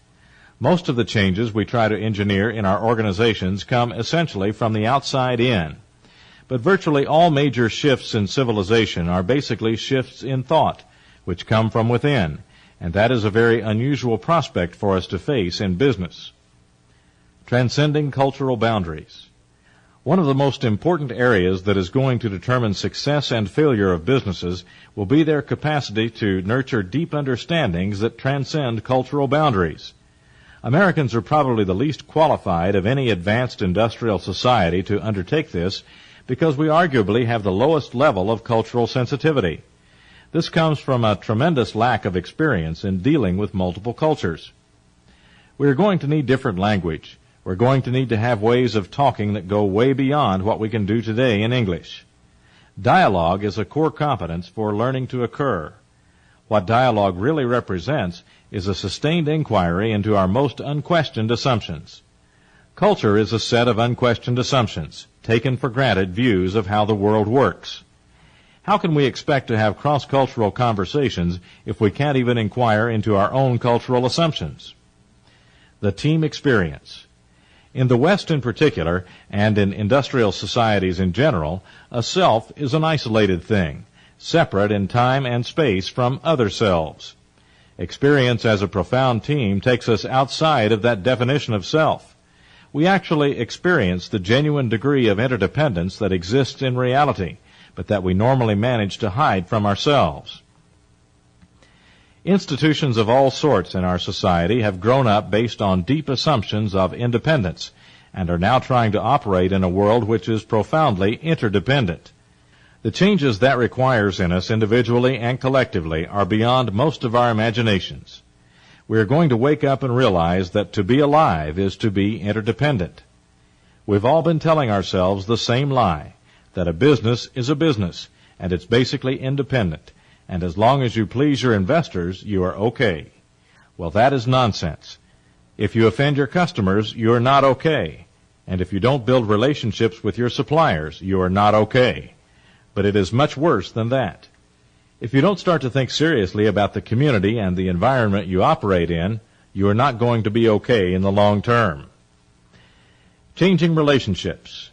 With people today changing jobs numerous times over their careers, it may very well be that organizations as we know them will become less and less the dominant social system, the dominant binding force. Already you are seeing signs that communities of people that cut across organizational boundaries are becoming more and more where the action is, where the real learning occurs.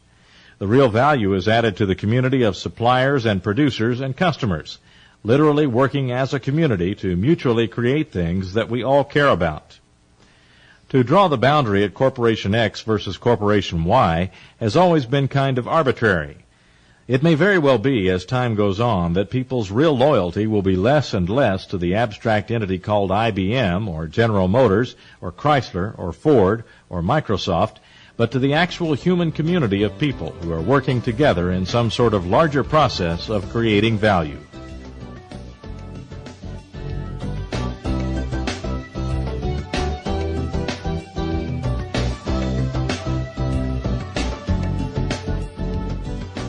A Lesson from the Olympians by Dr. Dennis Waitley. With the 1996 Summer Olympics being held in Atlanta, it's a good time to think about teamwork, especially from a global perspective. The Olympics have always served as an excellent metaphor for how competition and cooperation can peacefully coexist, a necessity now more than ever. Nothing is quite so miraculous as the power of caring in a universal team spirit. The true meaning of team spirit was embodied in the original Olympic Games. The athletic events were only one form of Olympic competition created by the early Greeks. There were also musical, theatrical, and artistic events to express individual and team excellence. The Olympic credo fosters the value of the whole person in spirit, body, and mind, the belief in individual freedom and merit, and the awareness of our responsibility to one another. The Olympic dream is for nations to join together where boundaries dividing people are forgotten, where heritage, race, and religious beliefs raise no barriers between people, where social order of birth, power, or trappings of wealth are no measure of worth, and where people stripped of their own exterior labels compete peacefully and honorably to be the best they can be, and to make their fellow world citizens proud. It may sound like a lofty ideal, but that credo is just what's needed in a winning team, a winning organization, and a winning family. These Olympics beliefs are needed worldwide as our leaders seek the keys to world peace, and they are needed within our nation as we begin to recognize the beauty of ethnic diversity and multiculturalism. Teamwork is the act of respecting individual differences while committing all effort toward achieving a mutual goal. It's an essential ingredient in the champion mindset. You can't win alone and truly succeed. The global economy. The teamwork concept is essential in today's global economy, where change, complexity, and competition all come together. This economy is a difficult one for some of us to acknowledge, and a harder one to accept. The United States has been the world's economic leader for years, and it remains so, for now. But the competition is growing, and cooperation will be necessary for continued success. Several changes have contributed to the existence of a global economy. For one thing, today's world is much smaller. Improved transportation and the explosion in communication technology have brought us in much closer contact with all the world. We can watch a Middle Eastern war unfolding before our eyes on CNN, and we can fax a document overseas in a matter of minutes. Many trade barriers have been reduced or eliminated, and we continue to hammer at others. Advances in production and marketing create international demands for high-quality products, whatever their country of origin, and we are seeing more and more multinational corporations and partnerships. In addition, standards for productivity and quality are changing. Both definitions now seem to have incorporated concepts such as variety and convenience. Consumers want to be able to choose from a wide selection of products and services tailored to their own unique needs, and they want these products and services delivered quickly and conveniently. Competition is fiercer because the demand is not equal to the supply. Therefore, we are seeing a sort of economical survival of the fittest. Inferior products, or those that fail to take into consideration the wants and needs of the consumer, will be left on the shelves, in the warehouses, or on the lots. America, the nation itself, its many disparate organizations, and its individual people, must be aware of these new conditions and adapt to them. We must plan strategies not only for returning to our once lofty standards of quality, but also for creating a desire for our products and services in the world market. Adapting by adopting a global perspective. Those who fail to adapt to these new global rules will quickly find themselves among the also-rans. Adapting means learning. Much of our failure to adapt stems from unwillingness to expand our horizons beyond those we already have. Here are 3 areas in which increased knowledge and a more global perspective can be vital to individuals and organizations. Language and culture. The phrase, "you'd better learn how to speak Japanese," has made its rounds in corporate circles in the last few years. This statement is usually made with tongue at least partly in cheek, but it reflects the concerns that many Americans feel as Japanese corporations swallow up American real estate and American companies. And the appropriate response is, why not learn Japanese, or Spanish, or some other language? The Japanese have become experts on our culture, while we still lack a basic understanding of theirs. Meanwhile, insightful companies are recognizing the growing market for products and services targeted to the huge Latin American population in the United States. Let's get to know our partners in the new world. Technology. It seems strange to hear some people, imprisoned by habit, who steadfastly refuse to have anything to do with computers.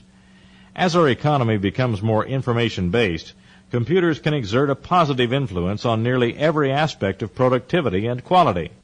They are the lifeline of the increasing number of global economic networks. In short, they are an essential tool for people who want to stay in touch with the rest of the world. General skills. Versatility in knowledge and skills is becoming more and more valued in today's global economy. Those individuals and organizations that can adapt from one job, product, service, customer, or partner to another are a step ahead of their competition. By taking a cue from the ancient Olympians, we can find ways to balance competition and cooperation, thus increasing our likelihood of long-term global success. Thinking effectively. Thinking effectively is the basic building block of good business. Thinking is something we all do, the basis of what makes us human. From making selections at the grocery store to planning a career, we spend our lives thinking about things, whether trivial or important, that affect us at home and at work.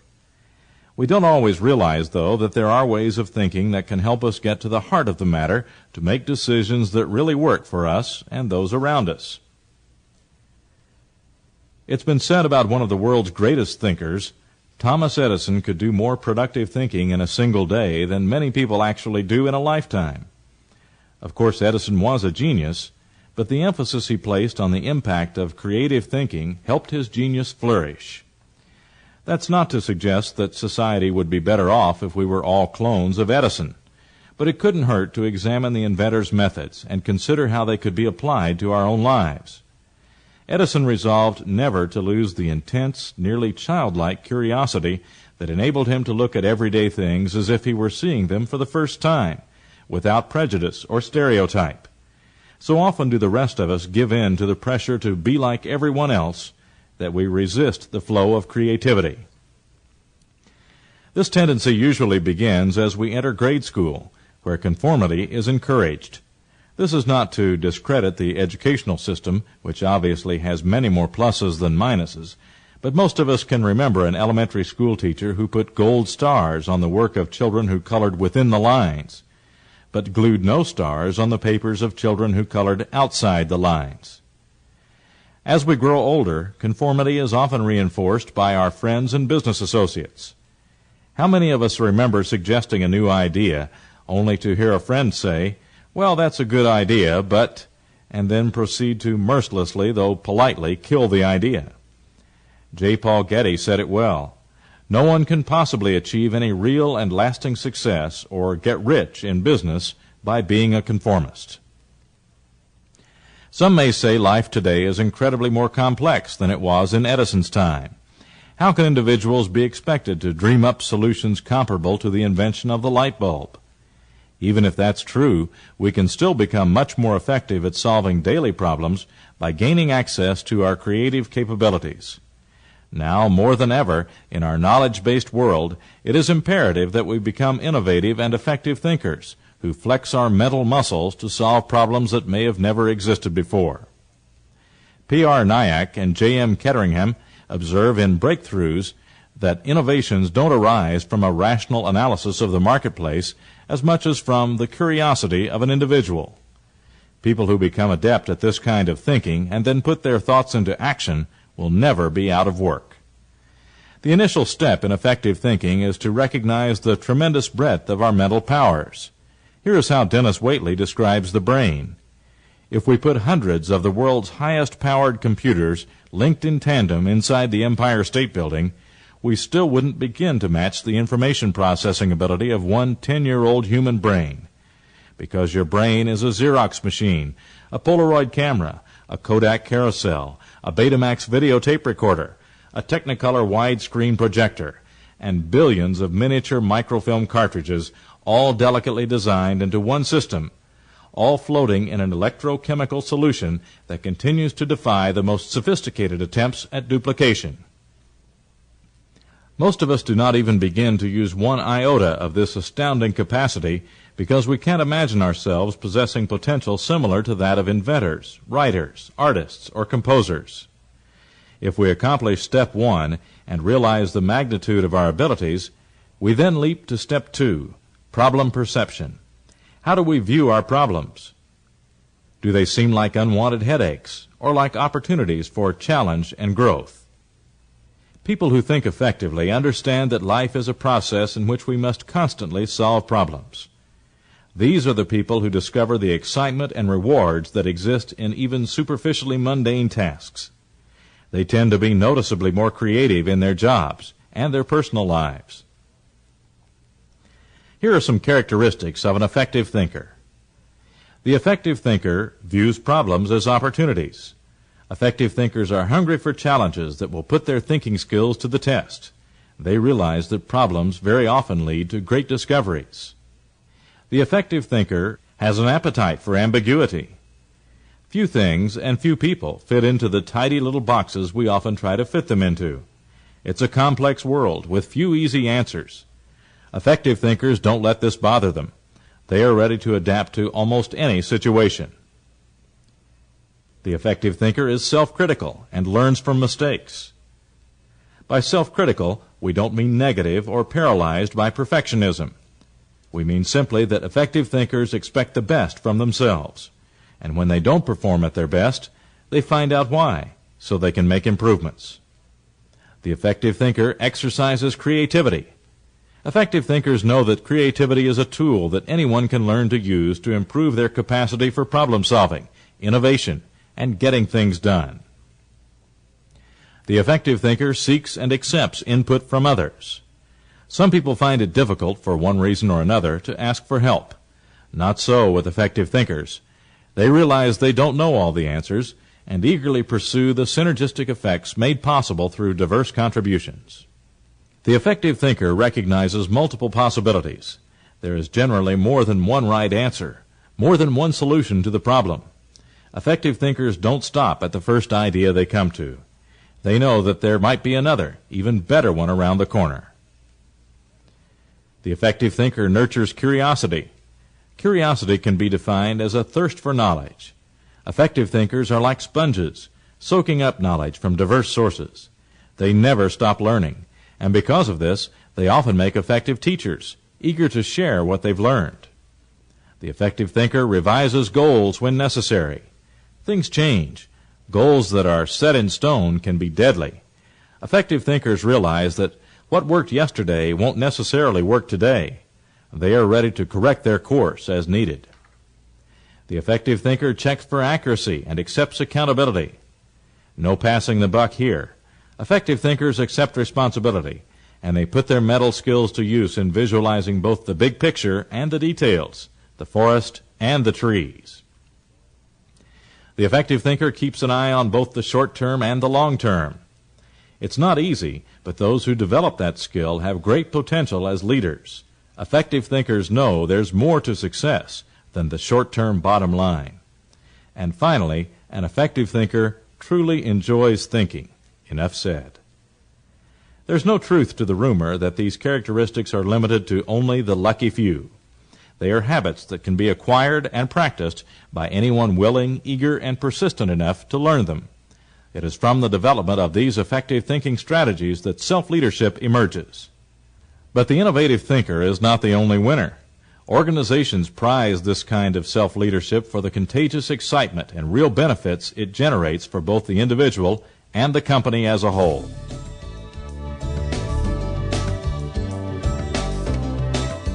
An effective executive doesn't just do things right. He or she also must have the ability to get the right things done. So says Peter Drucker in his 1967 classic of management literature, The Effective Executive, HarperCollins, New York. According to Drucker, who's widely considered the father of management, the need for effectiveness stems from the increasing numbers of knowledge workers, as opposed to manual workers. An executive is any knowledge worker who materially contributes to an organization's capacity to perform and obtain results. And it's an executive's job to be effective. Effectiveness must be learned because our range of abilities and resources is limited. Our best hope is to make better use of what we have. In Drucker's words, if one cannot increase the supply of a resource, one must increase its yield, and effectiveness is the one tool to make the resources of ability and knowledge yield more and better results. Effectiveness thus deserves high priority because of the needs of an organization. It deserves even greater priority as the tool of the executive and as his access to achievement and performance. The author sees effectiveness as a habit or a complex of learnable practices, as opposed to a personality trait. That means all of us can learn effectiveness. The 5 essential practices for business effectiveness, as defined by Drucker, are effective knowledge and management of time, focus on outward contribution or results, ability to optimize strengths, setting the right priorities, making effective decisions. Throughout the book, Drucker spells out what is needed to become effective in each of the above areas. Effective time management, for example, is a 3-step process: recording time, managing time, and consolidating time, and specific methods are laid out for each step. But beyond its helpful methodology, The Effective Executive is a must-read because of Drucker's eloquent articulation of why effectiveness is so vital.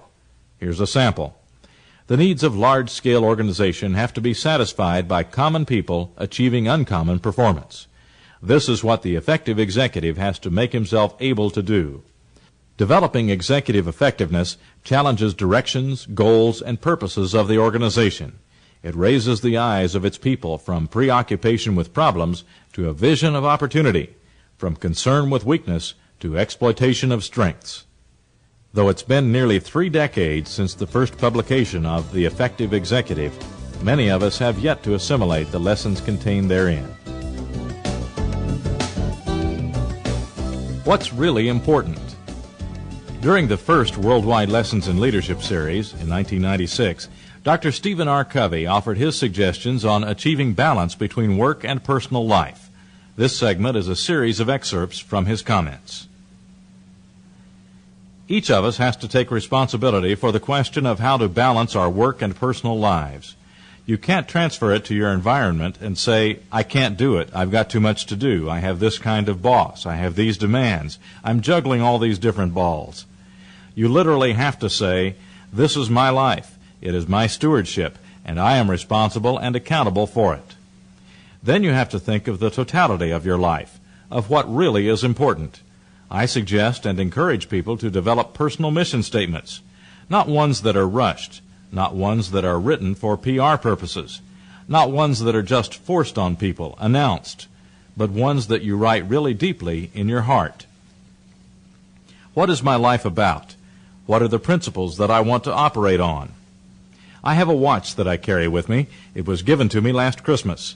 It's a regular watch, but underneath it is a compass. This is kind of a symbol to me.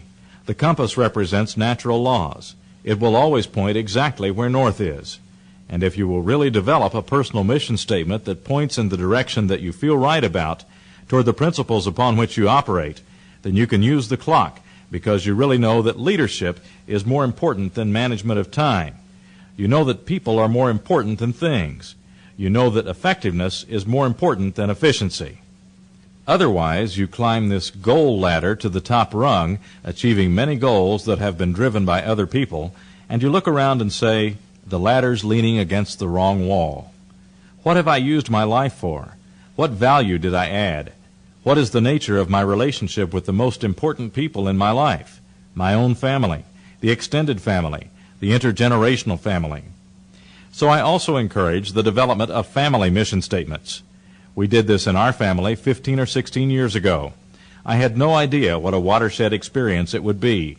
We took 8 months to do it, and we examine ourselves against it every week or so to see how well we live these values, and then we open up and discuss with one another what really is important to us. I have seen, little by little, over a period of years, even now into our grandchildren, the effect of that family mission statement. because we all had to go into our own personal mission statement. We had to decide, am I really prepared to walk this talk? And we always get off track a little. Anytime we fly somewhere, the plane will probably leave on time and arrive pretty much on time, or maybe a little late. But the point is, it arrives there, but it is off track most of the time. For about 90% of the time, it's off the perfect flight path. So it doesn't make much difference if you make mistakes, if you falter. I do all the time, and my family does. What matters is that you keep that vision of what is truly important, so that you don't sell that out. And eventually you'll find yourself being guided and arriving at your destination. Now, it's the same thing with a business mission statement or even a work team mission statement. A clear, common vision comes out of what is deep inside of people and the principles they want to operate on, and this will drive them to their personal values and principles. Otherwise, they'll feel that it's artificial, contrived, like a vision workshop, that it's not really mainstream, that they're not really developing the Constitution out of which all decisions eventually will be evaluated. People at the very top of the organization must also be very careful because their modeling, their example, is so influential and so important. They also have to be given the latitude and compassion that allows them to make mistakes, so that there's an openness and an ability to flow and adapt with what's happening. I believe that once you've decided what your mission and your values are about, you write it as if you'll never change it again, never improve it. In fact, you will as you grow and develop, but you write it not as you would a strategy or goal, but with the intent that it is for a lifetime. Then, as you improve and grow and develop, you rewrite it. Then think through exactly what each of your roles in life is. What are your most important roles in your family life, in your business life, and in your own self-renewal process? I believe that there are 4 dimensions to our nature and that we need to regularly renew ourselves in all 4. One is the physical. I think an excellent assumption to work upon is that you've had a heart attack. Now exercise and eat accordingly and live accordingly. Another good assumption in the mental area is, like Tom Peters has said, that the half-life of your knowledge base in your profession is 4 years. Now act accordingly. In the social arena, our relationships with one another assume that everything you say about other people behind their back, they can overhear. Now act accordingly.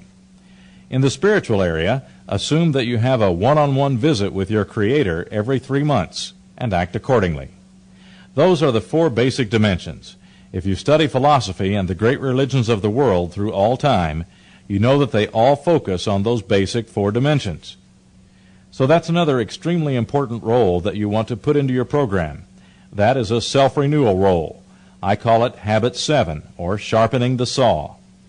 After you have thought about these roles, then think about what are the significant goals to accomplish in each of these roles, even down to a weekly basis, and then softly schedule, because you want to be a product more of the spirit of things, not the letter of things, more of principles and less of being addicted to a schedule. You want to have flexibility and adaptability. Then you have to exercise great integrity by listening to your heart in the moment of choice and deciding what is the most important thing to do now. Sometimes you'll need to change things and adapt and smile a lot. After all, how long do you have that little girl or that little boy? How many years? And how much do you want to miss of their childhood? As a family, you want to get to the point where you said, "We've agreed. These things are most important, and if you miss our weekly family meeting, you need permission. You need to be part of an effort to make this organization, our family, our supreme organization." The family is where people get their emotional nurturance and their moral, spiritual, and intellectual nurturance and development. I agree that no one on their deathbed ever wished they'd spent more time at the office. But then I think you need to do things about the office. You need to empower more and more people and build complementary teams around yourself so that you can run with your own strengths and organize to make your weaknesses irrelevant. These are just a few ways to achieve balance in your life, and I hope you can give your own answer out of your own heart. Balance and renewal. A common thread unites balance and renewal. Martin had his Lewis, Abbott his Costello, and Bob his Ray. Maybe it says something about my age, for starters, that I've chosen old comedy teams to illustrate the importance of balance. But fact is, in each case, their success as comedic teams was in large part a result of it. One played straight man, the other went for the big yucks. The deadpan of one set up the hilarity of the other. Balance. I guess you could say these guys were America's funny bone versions of yin and yang, opposites that need each other to make a whole. This segment is indeed about balance and renewal. These two qualities are more closely related than you might suspect.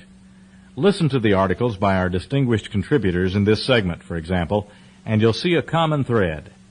Tom Peters celebrates the liveliness of spring after the dead harshness of winter and calls for taking a similar springtime break in the workplace. Dennis Waitley notes that once Alexander the Great had conquered everything, he died young and miserable, apparently because there was no way to become Alexander the really, really great. The message, old Alex might have profited by stopping to smell the roses instead of looking in vain for another village to pillage. And Ken Blanchard suggests that Ferris Bueller's Day Off might be as much a mission statement as it is a movie. What's the recurring message here? Easy. Probably all of us have been guilty at one time of obsessing on our professional lives so much that we've lost touch with our personal lives and, well, life itself. That's being out of balance. Such imbalance screams the need for renewal by getting out from under that blizzard of paperwork and getting back in touch with the rest of our lives. You stay in the snow, you ain't gonna grow. Think this doesn't apply to you? Think you're as happy as can be just doing the career thing? Well, consider this chapter title from Stephen Covey's First Things First. How many people on their deathbed wish they'd spent more time at the office? Something tells me it's probably better to figure that out a whole lot sooner. If we're not taking time to find fun, knowledge, and friendship outside the workplace, we run the risk of teetering right off our totters. Better to stay in the center, balanced. Having spent more than my fair share of time with a basketball, I can't help but use a sports metaphor to illustrate just how vital balance is to success. One of the biggest joys I get from hoops is its demand that you react instantly and constantly to changing conditions. Say you post up in the lane for a pass and there's this 6'10", 250-pound monster bouncing up against you, trying to ruin your whole day. When you get that ball with your back to the basket, you've got to be ready to spin left or spin right, maybe fake one way and whirl the other, depending on whatever opens up to you in an instant. Well, you can't do it if you haven't got your legs spread properly and your weight evenly distributed on both feet. From there, you can quickly shift your weight one way or the other once you've decided on what move to make. Whatever your split-second move is, you can make it forcefully because you are coming out of a position of balance. Same thing on defense. Same thing on shooting technique. Same thing in business, too. Stay balanced, and you can react quickly to changes in the marketplace. It's also a good way to see if you're paying too much attention to business and not enough to the rest of your life. How? Ask yourself right now how quickly you've accepted this idea that your life isn't just about your business. If you are glacier slow in responding to the notion, or if you resist it like a kid resists spinach, odds are that you're way out of balance. But no matter how much resistance you feel, do yourself a favor. Go ahead and take that break anyway. Lean the other way. Dribble out of that single-minded existence. Ferris Bueller won, Alexander the Great nothing. Rites of Spring Can Renew Corporations by Tom Peters. A Vermont winter is always long, but especially 1993-94's snowy record breaker. And then spring bursts upon the scene. In a flash, literally, life returns. It is noisy, glorious, raucous. We and our neighbors are transformed. As I contemplate a late April sunrise, I think I can move mountains. Such rebirth seldom occurs in corporations. Checkout clerks face another umpteen customers today and then tomorrow. Claims adjusters another raft of problems. Chambermaids another passel of fetid bath towels and bed linens. And what holds for claims adjusters holds for execs too. Every day brings on average 5.27 meetings with 48.1 transparencies per meeting, right? No wonder we become cynical, or at least stale. What if we managers put rebirth near the top of our agendas? As the marketplace becomes more and more demanding, the pace more and more relentless, it becomes especially important to bolster the renewal process. Hence, these suggestions. Take a serious daily break.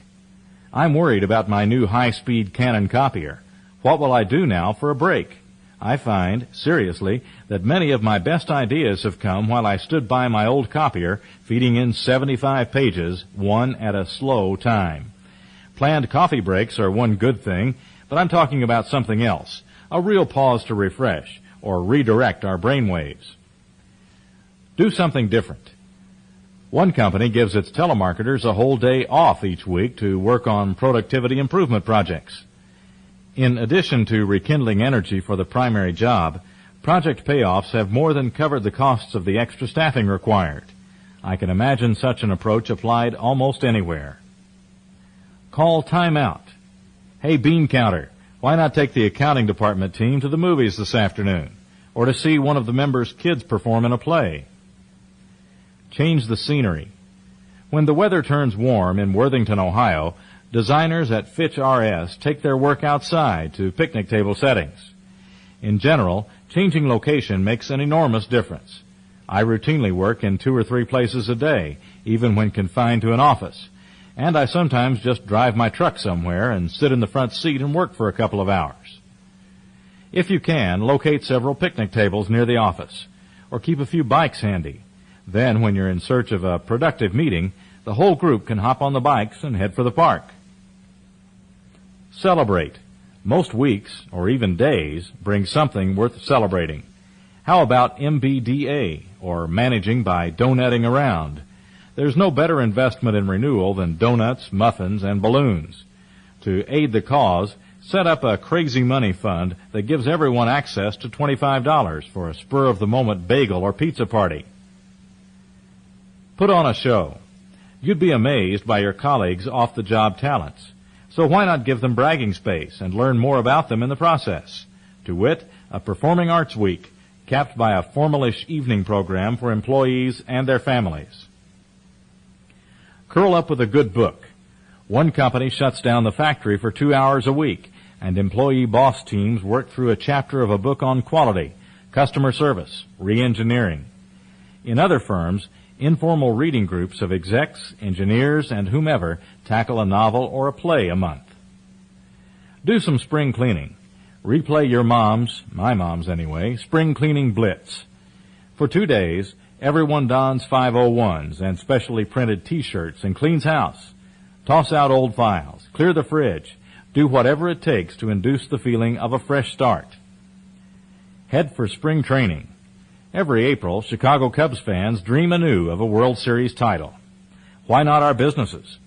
This goes beyond the clean-up, clean-out affair above and toward something even more fundamental. Maybe it's a 2-day all-hands effort. Call it the Rites of Spring, in which you examine wins and losses and recommit, perhaps formally, to each other and the unit's vision and values. If your heart's not in it, any tactic can backfire. Even a tiny celebration can be a dud. And there's nothing special about my list. It's only intended to get you focused on renewal per se, on that life-giving phenomenon most farmers and part-time farmers like myself experience each year, but which most companies overlook entirely. In an economy that begs for spirited responses and usually gets the opposite from firms large and small, this is a strategic opportunity. A Matter of Balance and Perspective by Dr. Dennis Waitley. Legend has it that, having conquered all parts of the world that were then known to exist, Alexander the Great sat down and wept because he had no more worlds to conquer. In other words, being king of Macedonia and conqueror of Greece, the Persian Empire, and Egypt apparently wasn't enough. This may be more legend than fact, for Alexander's reputation even during his life grew so huge that many untrue stories were told about him and his accomplishments. But history, sketchy and oversimplified though it may be, does show some ultimately fatal flaws in the character of Alexander the Great. He is credited with spreading Greek ideas across the globe, creating a single world united culturally and economically, and with helping advance people's knowledge of history and geography. He was unparalleled in his ability to motivate his troops and inspire loyalty in them. He was imaginative and able to adapt his military strategies when necessary.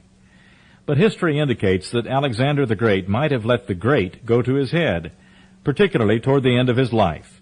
He left a long trail of blood in his wake and was particularly savage to those in whom he lost trust, deservedly or not.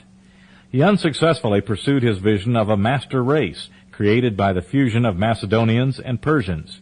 He began to rest on his laurels, wander aimlessly, and indulge himself in pleasures of the flesh. He became obsessed with being worshipped as a god. In the end, he got sick after an orgy of eating and drinking, and he died at age 32. What other worlds might Alexander have conquered? By turning his attention to other areas, he might have played with his children, gone for a walk in the park with Mrs. the Great, pursued a new career, become more active in church, written a great book, taught someone to read, taken up coin collecting or another hobby, studied for his MBA, volunteered to do charity work. Obviously, that list was made with tongue partly in cheek, but the point is that we should never stop developing. We must never stop in our quest for self-improvement, and we must make sure we always have time for the things that really matter. It's all a matter of balance and perspective. More and more organizations are realizing the importance of balanced lives to their employees. This is partly due to the fact that more employees are demanding that they be recognized as complete human beings who have lives outside the workplace. In addition, many organizations are acting on a sincere desire to provide extra amenities to their workforces. One indication of these concerns is the growing emphasis that employers are putting on the family responsibilities of their workers. The increasing number of professional women has largely been responsible for employee options such as flex time, or the ability to set your own work hours, flexible leaves of absence when children are born, work-at-home arrangements, and child care provisions. A child care center in Danville, Kentucky serves as an excellent example of employers' widening perspective. It also illustrates the growing willingness of organizations to unite with one another behind common causes.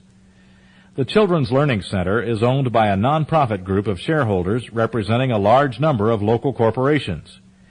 These companies share a vision of providing a needed amenity for their employees. The center, which is open 24 hours a day, 7 days a week to accommodate the full range of work shifts, provides child care and educational and developmental services for children while their parents are at work. The center is at the forefront of an apparent nationwide trend toward a holistic approach to workers. Today's employees, like today's consumers, are more sophisticated and outspoken about what they want. Organizations that want to retain the services of valued employees know it is in the best interest to respond to these wants and needs. They know that one part of a person's life naturally affects the other parts. When an employee is having serious problems at home, for example, those problems inevitably spill over into his or her work performance. On the other hand, workers who feel that their organization truly cares about them as people are more likely to contribute their best efforts to make the organization a success. Having a balanced perspective means seeing the big picture and understanding the laws of cause and effect. It's time for us as individuals and as organizations to assess what's really important to us, then take action to ensure that we always remember those things. The Ferris Bueller Day Off by Dr. Ken Blanchard. Most businesses are cyclical, and most people also experience cycles of peak and poor performance on a daily, weekly, and even yearly basis. Sometimes the downtime in a cycle can be minimized so that the productive time of employees can be maximized. To do this, different methods can be used to help break unproductive routines, the so-called ruts, and to help employees once again get back on track. Most companies don't go so far as to encourage employees to skip work as a means of reassessment. However, there's one company that tells employees to do just that. Take a day, any day, call in sick, and goof off. It's called the Ferris Bueller's Day Off, inspired by the movie of the same name. It helps employees regain perspective. The company is Integrated Genetics of Boston, a 300-person firm with revenues of more than $10 million. Bob Carpenter, president, has seen the company grow quickly from when it was started 6 years ago. He was concerned about the loss of entrepreneurial spirit as the company grew and became more bureaucratic. He didn't want to lose that spirit as the company got larger and employees didn't know each other as well. While I expect extraordinary efforts on the part of all employees, I wanted them to be able to play hard, too, to have fun on the way, he said. To bring his point home, he and Pat Kanoy, general manager of GeneTrack Systems, a joint venture with Integrated Graphics, scheduled an off-site company-wide meeting to review the previous year's performance and look ahead to the upcoming year. A similar meeting had been conducted 6 months previously with great success. All employees attended, from frontline employees to top management. When everyone was settled at the meeting, Bob introduced Fred Finch, a founding member of our company, Blanchard Training and Development. Fred had previously worked with many of the employees on team-building activities and was there as a ploy for what was to be the real agenda for the day. Bob announced that the first 4 hours of the meeting would be devoted to strategic planning. With that, he pushed a button, the lights dimmed, and on came the movie Ferris Bueller's Day Off. Within 10 minutes, Pat Kanoy came on stage in his bathrobe, yawning, and made a short statement about how hard everyone had been working and how he felt he really needed a day off.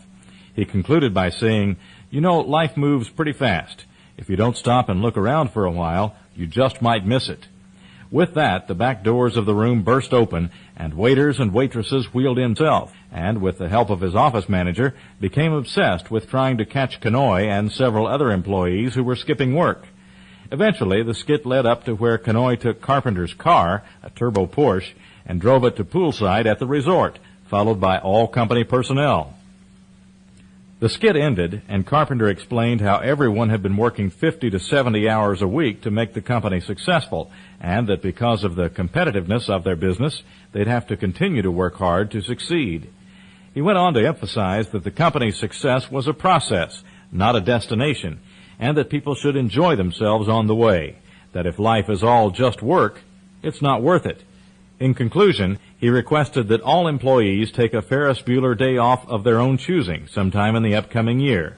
No one was to use the day to go to the dentist or paint the house or run errands.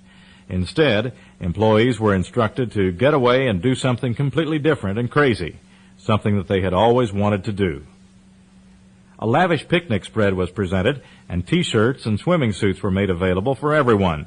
Employees used rooms at the hotel to change and then spent the rest of the day in a variety of games, including what has come to be a company tradition, 8-person pool relay races in rubber rafts. This was followed by a barbecue and dance that extended long into the night. The day served as a reward for the hard work and achievements of the past year while setting expectations for the coming year. It reinforced the culture and values of the organization that management wanted to perpetuate. In addition, employees got a chance to know others in the organization whom they infrequently saw in a non-work situation. The planning meeting was rescheduled, and you can be sure that the next time all employees got together, they had some good stories to exchange about their days off. And now their jobs will be a bit more fun, and the entire group will be a closer team with a stronger company identity. Most important, they've all gotten a recharge about life that will recharge them about their work as well. Lead by example. Teddy Roosevelt once said, "The best executive is the one who has sense enough to pick good men to do what he wants done, and self-restraint enough to keep from meddling with them while they do it." Let's change good men to good people, and Roosevelt's quotation makes for a fine leadership philosophy. All of the other segments in this series are essentially outgrowths of this first one. For leading by example means being aware of and practicing the many attributes of self-leadership. Today, if we are to successfully lead by example, we must do more than stay attuned to the vast changes that continue to sweep the world. We must also find ways to create positive change that will benefit our own organizations and the world. We must recognize the importance of knowledge and use it as the building block for our relationships within and among our diverse organizations. We must explore new ways to benefit from the diversity that surrounds us. We must find better means to get things done, achieving our goals and then setting ambitious but achievable new ones. We must improve our performance through cooperation, maximizing our potential by striving toward shared goals. We must forget worry, or find ways to make it work for us, refusing to be paralyzed by the uncertainties of the times. We must think more effectively, drawing upon our amazing collective intelligence, which so often goes largely untapped. We must refine our work habits, working not harder, but smarter. We must keep up with waves of information that continuously wash over us, but we must also fight information overload by filtering out the noise from what is actually important. We must maintain a healthy balance between our work lives and our personal lives, and we must use the power of the self-fulfilling prophecy, the success of which has been well documented, but which still remains a secret in many quarters. If we do these things, I believe, we will be doing a good job of leading by example. A recent article in Parade magazine featured comments from Americans on who their heroes are. Daniel Boorstin, noted historian and former U.S. Librarian of Congress, made some interesting comments about the difference between heroes and celebrities. The hero is known for achievements, the celebrity for well-knownness, Boorstin said. The hero reveals the possibilities of human nature. The celebrity reveals the possibilities of the press and the media. Celebrities are people who make news, but heroes are people who make history. Time makes heroes, but dissolves celebrities. Business people who have been placed in positions of authority have even greater responsibilities to the people they lead. And the people they lead also have great responsibilities to the rest of the organization. That is what we mean by self-leadership in a world where everyone must be a leader. During these times of often mind-numbing change, we need all the strong, committed, passionate leadership we can get. Wouldn't it be great to build an organization of heroes, employees who serve as an example and an inspiration to others? In Forging the Heroic Organization, a daring blueprint for revitalizing American business, authors Emmett C. Murphy and Michael Snell describe an enlightened organization that sees the interrelationship of everything on earth. This heroic organization, as a result, takes a holistic approach in all its enterprises, empowering its own people as well as its partners, who include even competitors. Authentic heroes, the authors write, are ordinary people who accept extraordinary responsibility to meet extraordinary challenges. As leaders, we have a powerful responsibility to be worthy role models for our peers and for those we want to lead. At the same time, we should find positive role models for ourselves, striving to model ourselves after people we respect. Positive role models motivate us to be our very best. They don't have to be famous. They can be people who have meant something to us on a very personal level. Our role models can be parents, siblings, former teachers or coaches, bosses or co-workers. Of course, there are also negative role models. These are people whose examples motivate us not to become like them. As we learn from our own mistakes, we can also learn from the bad examples of others. Meanwhile, it can be enlightening to put ourselves in the shoes of the people we lead. How would you like to work for yourself? As a customer, would you buy your company's products? How would you like to be married to yourself, or have yourself for a parent? In short, what sort of example are you setting for those you lead? One excellent way to make effective use of role models is through mentoring programs. The concept of mentoring, or pairing employees with others who can counsel and teach them, is important to leading by example and helping create what has been called a learning organization. Of course, leading by example is a two-way street in a world where everyone is increasingly expected to exhibit leadership skills.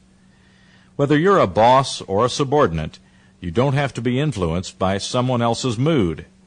In other words, if your boss is having a bad day, that doesn't mean you have to have a bad day. And if someone who works for you is having a bad day, you don't have to let that negatively affect you. And if you're having a bad day, as we all do from time to time, you don't have to let it show to the people you lead. The example of the Golden Rule. One essential rule of thumb for leading by example is the Golden Rule, which advises us to treat others the way we would wish for them to treat us. This rule for living, which has equivalents in practically every culture in the world, is basically applied common sense. This time-tested guideline for balancing individual rights and responsibilities transcends any legal requirements that might vary from state to state or nation to nation. Stephen Covey's interpretation of the Golden Rule grants strong consideration to the diversity that characterizes any organization or any family. In The 7 Habits of Highly Effective People, he writes, "The Golden Rule says to do unto others as you would have them do unto you. While on the surface that could mean to do for them what you would like to have done for you, I think the more essential meaning is to understand them deeply as individuals, the way you would want to be understood, and then to treat them in terms of that understanding. As one successful parent said about raising children, treat them all the same by treating them differently." If we are serious about leading by example, we will treat others with the same respect with which we expect them to treat us. We will treat others fairly and keep the commitments we make to them.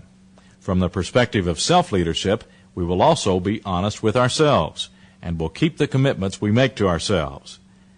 Leading by example means walking the talk, practicing what we preach.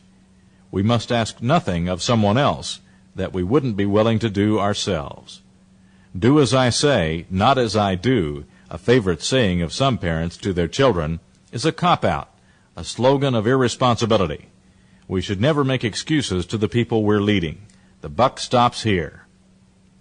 Whatever our leadership role in the workplace, in the home, or in some other arena, we must lead with our actions more than our words. If we fail to do this, we lose the trust and respect of those we presume to lead. Human nature is such that it loves to see a hypocrite fall. Consider the gleeful reactions that many people had to the downfall of televangelists Jim Bakker and Jimmy Swaggart. A common reaction was, "What right do these hypocrites have to tell me how to live?" Unless we want to be branded as hypocrites, we must be conscious of our own actions and whether they are consistent with our words. The supervisor who warns his employees about taking company paper clips for personal use but pads his own expense account is a hypocrite. The principles of self-leadership are not management theory. It is possible to agree intellectually with the lessons in this book and still be ineffective as a leader. That's because unless accompanied by action, these principles are meaningless. President John F. Kennedy, in remarks prepared for delivery in Dallas on November 22, 1963, said, "Leadership and learning are indispensable to each other. And leadership, like learning, cannot be achieved passively. Leaders must walk the talk. Leaders must first become involved before they can possibly engage the imagination and involvement of others." In order to effectively lead by example, we must know ourselves as individuals and as organizations. Who are we? Why are we here? What is our purpose? What are we capable of doing? What areas do we need help in? How do we plan to go about accomplishing our goals and fulfilling our potential? We must be honest, sometimes painfully so, about strengths and weaknesses.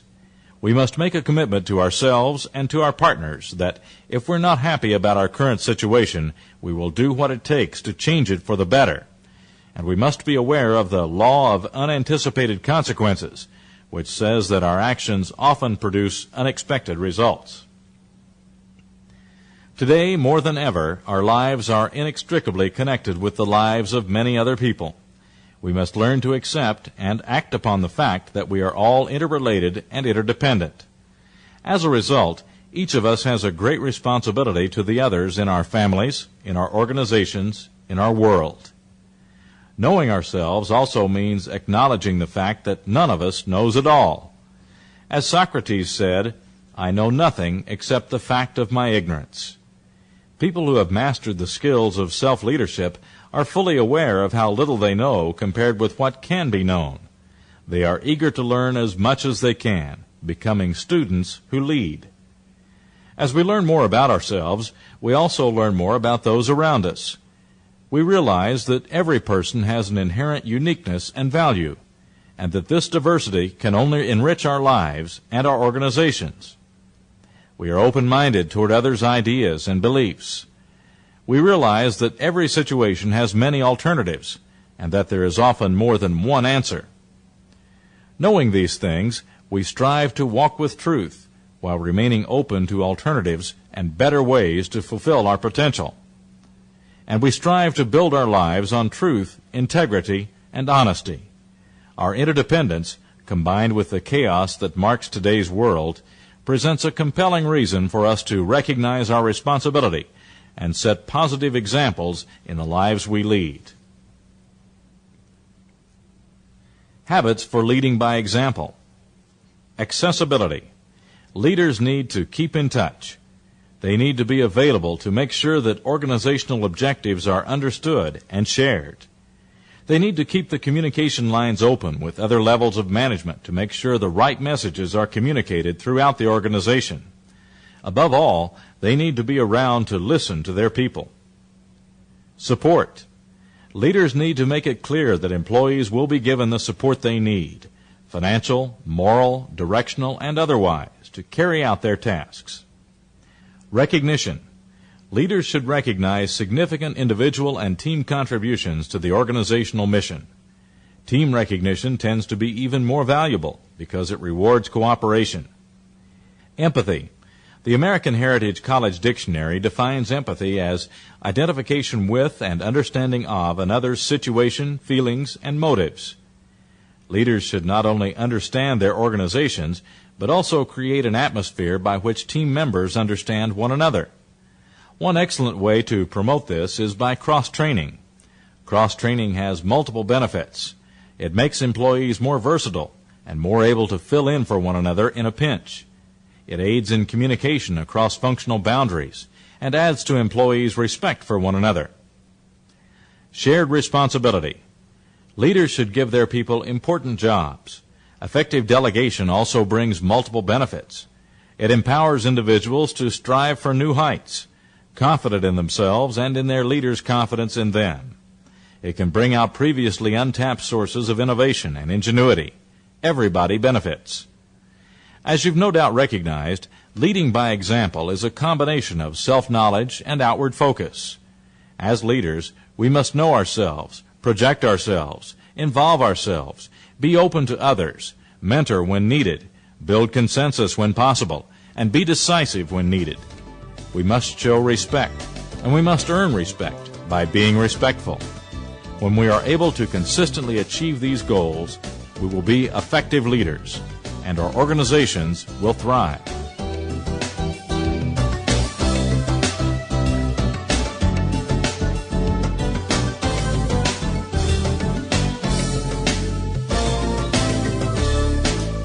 Self-leadership tips.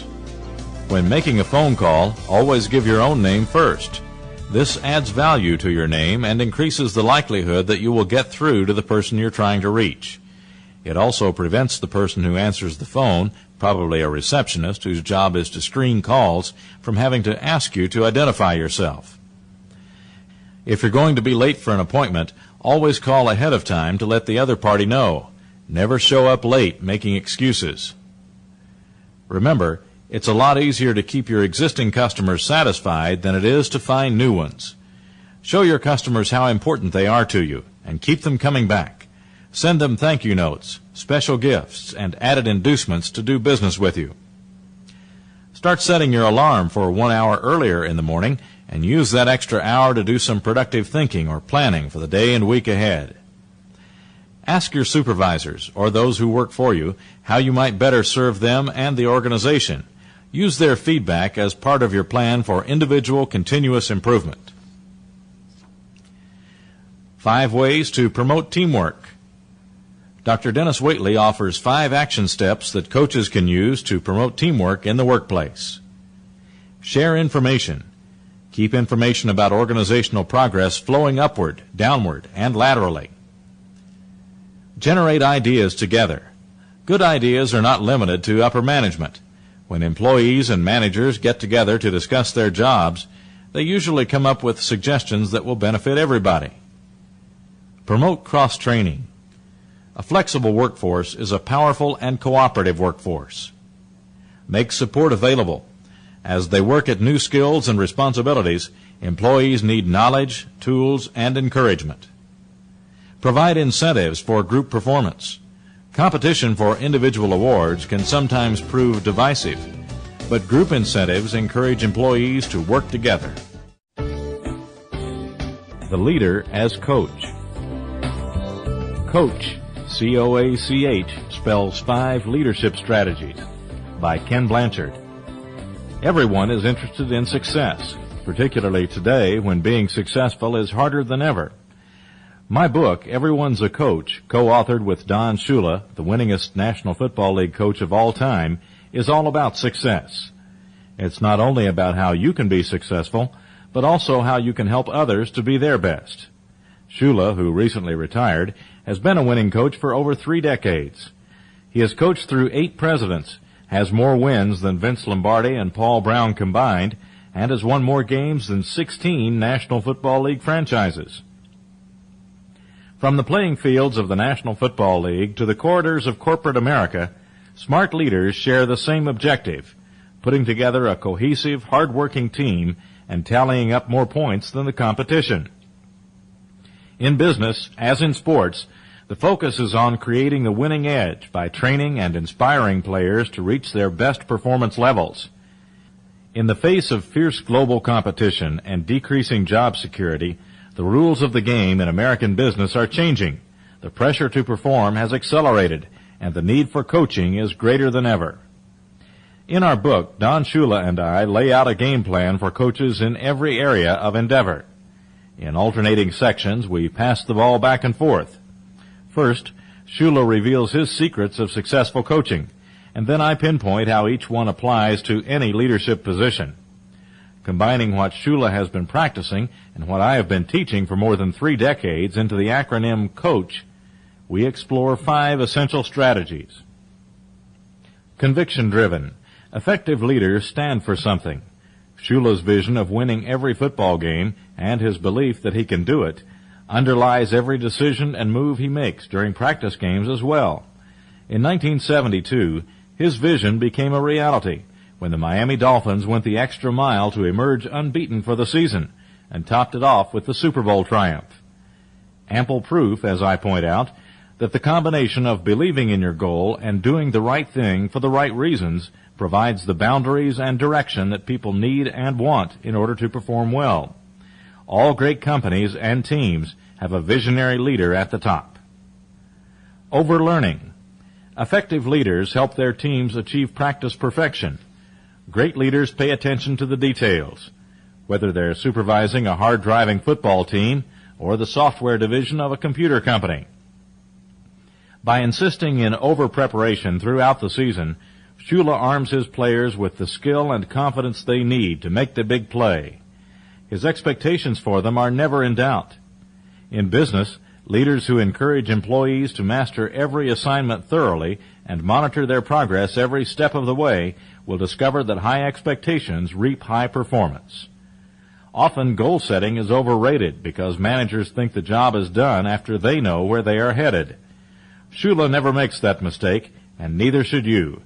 To help people live up to high expectations, overlearning is the key. Audible ready.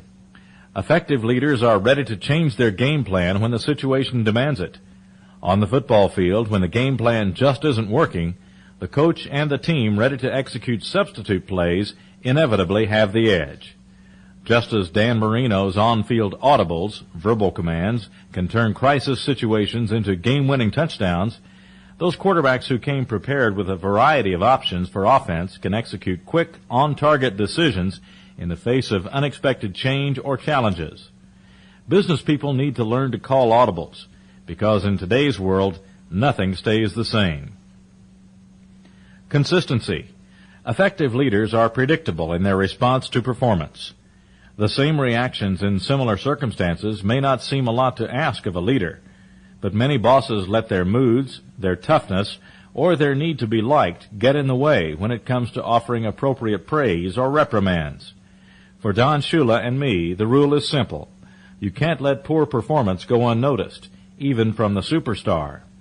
The same goes for good performance. Performance is all important. That's what you need to respond to on a consistent basis. Unfortunately, the most frequent response people get to their performance is no response. Yet we know the key to developing people is to catch them doing things right, and if they are off base, redirect their efforts back on a desired path. Honesty-based. Effective leaders have a high integrity. Effective leaders, Shula and I maintain, are always straightforward in their dealings with other people. Shula sets out to win fair and square and makes sure his team does the same. It's no coincidence that during Shula's seasons with Miami, the Dolphins have been the least penalized team in the NFL. Though penalties in the corporate sector can sometimes be less immediate than those in the stadium, studies show that the decline of ethics and integrity in a business inevitably lead to the decline of that business. Business leaders who tell it straight, who are open and honest even about bad news, develop the trust essential for strong, long-term relationships, inside and outside the company. I feel that the COACH acronym is a good checklist for the appropriate skills and strategies to be successful and help others do the same. Where are your strengths? I know mine lie in being conviction-driven, audible-ready, and honesty-based. Being a people-oriented person, I sometimes am not willing to organize and monitor performance so people are prepared to be their best. Consistency, responding in the same way in similar circumstances, also is an area where I need strengthening. Shula has been a winner as a manager because year after year he has been able to implement all 5 strategies. Can you? If you can't today, can you learn for tomorrow? Remember that everyone's a coach. All of us have people who look up to us for advice and help. Be the best. Coaches must listen, learn, and lead, by Coach Jim Herrick. The model of the athletic team is being used more and more in businesses across America and the world. Managers are becoming coaches, and individual team members are becoming empowered to step into leadership roles. In today's world, everybody has to be a leader from time to time as the situation demands. But everyone can't be leading the team simultaneously, and someone, the coach, has to make the ultimate decisions. The coach is responsible for teaching, guiding, and motivating the team. During the 1994-95 college basketball season, UCLA's 3 seniors, Ed O'Bannon, Tyus Edney, and George Zedek, stepped up and assumed leadership of our team when needed. At times I would say, "We're going to do this," and they would say, "No, Coach, let's do this." And that was okay. I want to do what the players want, within the parameters of the guiding vision. If there's no conflict with my coaching philosophy, and if it doesn't hurt anybody, I'll listen to them. I want them to lead, on and off the court. It's part of their educational experience, and mine as well. I was never a great basketball player, but I seem to have a knack for teaching, and I've been able to steadily improve that ability. Being in the classroom with 30 young minds has been a tremendous experience for me. One of the sayings I have is, you can con a con, and you can fool a fool, but you can never kid a kid. Don't even try, because the kids will catch you. And then you may never be able to regain their trust, which is essential if you're going to be a coach, a teacher, or any kind of leader. It's really easy to fool yourself. It's even possible to fool the people you work for. It's more difficult to fool the people you work with, and it's almost impossible to fool the people who work beneath you. Whatever line of work you're in, lead with integrity and practice what you preach. With that in mind, you better be planned, practiced, and prepared to lead your team toward its objectives. By way of preparation, I've always been a list guy. I like to put all my plans down on paper, what I want to do that day, as well as what I want to do next week, and maybe even for the rest of my life. This helps me focus, and the fact that the goals are in writing motivates me to make them become realities. Good coaches and teachers realize that they don't know everything, and that they can learn a lot from the people they're teaching, and that they should never stop learning. They understand that it's essential to communicate, and that the greatest communication skill a person can develop is the skill of listening. I meet individually with my players 10 or 15 minutes a week, whether it's in the gym after practice or on the way to the airport or something. I just try to get to know them a little better and make sure they are on top of their situations. Each player has his own problems, his own unique challenges, and good coaches recognize that each player is an individual. Each year I give my assistants and my players an opportunity to come into my office and talk to me about what they think. I say, "Tell me, what do you think I can do to help you become a better coach or a better player?" I tell them they can say anything they want to me. I ask them what motivates them, what they like and dislike. I really believe that the true essence of coaching is if I can find your guts, turn you on, and motivate you to the nth degree, you can reach the maximum and be the best that you can. And I believe that holds just as true on the factory floor or in the office as it does on the basketball court. Experience Success Asynchronously by Larry Holman. The other day I was reading Bill Gates' book, The Road Ahead. As chairman and CEO of Microsoft Corporation, he's generally recognized as a smart man. I don't have any trouble buying that. One interesting reference among literally thousands in his book is to the terms synchronous and asynchronous. Gates said that if he wanted to watch the live Ed Sullivan show in the 1960s, he had to synchronize with the network's decision on when it was aired. He had no choice but to tune in between 8 and 9 p.m. on Sunday nights. If Ed Sullivan's Toast of the Town show were airing live next Sunday night, any of us with VCRs could easily choose to see it on our schedule, as opposed to the network schedule. In other words, we could asynchronously view the Ed Sullivan show. Gates' general point is that the information age is going to make virtually any experience we can imagine available to us asynchronously. Today, for example, the Lessons in Leadership live programs produced by my company are mostly synchronous offerings. But I don't think anyone remotely familiar with multimedia capabilities would have any problems imagining how such ventures could ultimately become asynchronous. Just as you now read Lessons in Leadership at your convenience, you, our customer, could choose when, where, and in what format to use our products and or services. Most of the experiences my fellow employees and I have shared to date have been synchronous. That is, I have a reputation, not one that I'm bragging about, mind you, of coming up with an idea or two and asking anyone and everyone to stop what they are doing to synchronize with me. Out of respect for time constraints and other pressures facing my colleagues, I plan to begin communicating with them asynchronously via a weekly column in the company newsletter and through other means. I realize that a weekly column from the chairman in the company newsletter is hardly a groundbreaking development, although it's something of a new direction for me. It's symbolic of my realization that in order to better serve my colleagues, my customers, within the company, I must strive to be more aware of their needs, their schedules, their convenience. And, of course, the same principle applies to our external customers. Another relatively new direction for me is represented by my efforts to become more of a coach and a facilitator than a commander and controller. I'm trying to delegate, telling people what I want done and letting them figure out the best way to do it, instead of directing. I'm putting more decisions in the hands of empowered teams of employees and partners whose ideas more than likely are just as good, if not better, than mine. My goal is to create an atmosphere in which creativity, trust, and synergy thrive, in which literally everyone at every level of the company is focused on the customer and excited about making a positive contribution. It is fashionable to the point of triteness these days for companies to say things like, "Our most important asset is our people." But when we truly believe this and act accordingly, we find ourselves with untold power at our fingertips. The simple fact is, our people are almost always capable of far greater things than we realize.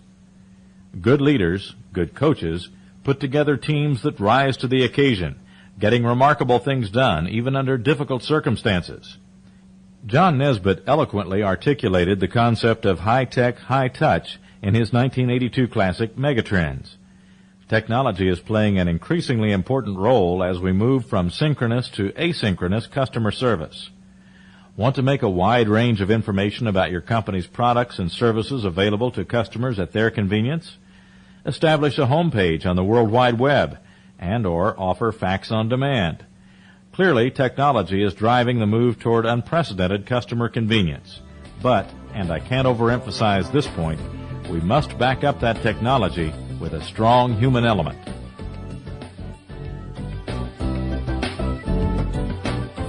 Five Ways to Get Great Value from Coaching by Sam Deep and Lyle Sussman. Coaching describes a process in which a manager gives employees feedback on how well they're performing particular duties and teaches them how to do it better. For example, after watching an employee give a speech, a coach might provide tips on how to deliver a more attention-getting opening. 1. Insist that supervisors coach their direct reports. Coaching may happen spontaneously outside of the superior-subordinate relationship, but it's most needed within that relationship. 2. Train first-line supervisors through the CEO in how to coach. Educate your managers that coaching is a combination of teaching and counseling. Employees need to be taught. Supervisors have the knowledge to teach, the experience to put the lessons into a meaningful context, and the authority to ensure employees use what they learn. 3. Train first-line supervisors through the CEO in how to counsel.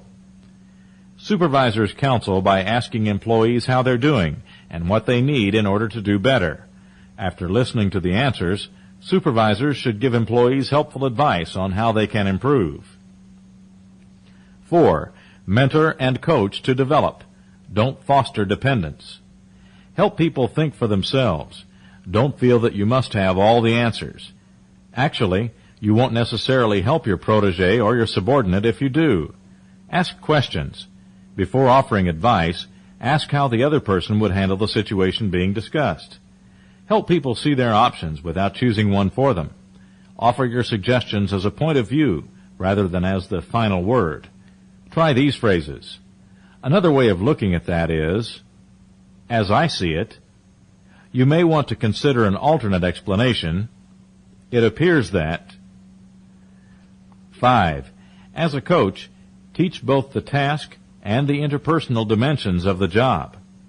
Work has two dimensions, the task requirements, how the job should be performed, and the interpersonal requirements, how to work with people in performing the job. Your insights on the interpersonal dimension will be especially valuable.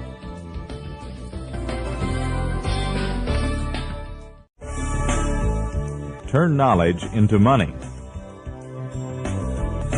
A homeowner was relieved that a repairman was able to fix his furnace in a matter of a few minutes on a cold winter day, but was surprised when he was handed a bill for $50. $50, the homeowner exclaimed. All you did was tap the furnace one time with a hammer. Let me itemize that for you, the repairman said. He made some notes on the bill and handed it back to the customer. It read, tapping furnace with hammer, $1. Knowing where to tap, $49. The point is that you should not value work simply by the amount of time or effort it appears to take in its final stage. In this case, the customer was paying for the repairman's knowledge, not the effort taken. Have you ever heard someone complain that the boss or business owner doesn't do any of the work? While every employee's contribution is valuable, many fail to recognize that the person who had an idea is usually the reason the work exists at all. How can you be the person who comes up with valuable ideas? Study your company, know its mission, and know the problems it faces, whatever your position in the company. If you're an owner or manager, make sure employees have the information they need to help you solve problems. Open book management, in which employees have complete access to financial information, may not be for you just yet. But you should be able to find a comfortable middle ground that will allow you to take advantage of the problem-solving skills of your employees. If you're an owner or manager, make sure the employees know what your concerns and goals are. Chances are, mind reader isn't on anybody's resume. But if you don't clearly share your plans and goals, you are expecting employees to read your mind before they can really contribute. Of course, if you're an employee who can read minds, your value to the company will rise significantly. Short of that, however, the more you know about your company, its market, and its competition, the more likely you are to be the person who comes up with valuable ideas. How much do you know? Many books and courses have addressed the subject of remembering names. In business, you're only getting started when you remember a prospective customer's name. How much do you know and remember about that person's business? You don't have to be an outside sales representative to face those situations. What if you want to sell an idea to your supervisor? Do you know enough about that person's work to know whether your idea is in line with his or her goals and duties? If you're thinking only of selling your product or service, you're thinking only of your need, not the customer's. A poll of purchasing managers originally printed in Better Repping, a newsletter published by Jack Berman of Encino, California, and reprinted in Sales Secrets from Your Customers by Barry J. Farber, asked what buyers considered most helpful in a salesperson. The number one answer was knowledge. Under most objectionable, the buyers listed lack of preparation and lack of information. Salespeople and others lose money every day because they have not made enough of an effort to accumulate knowledge about the people and businesses they are supposed to serve.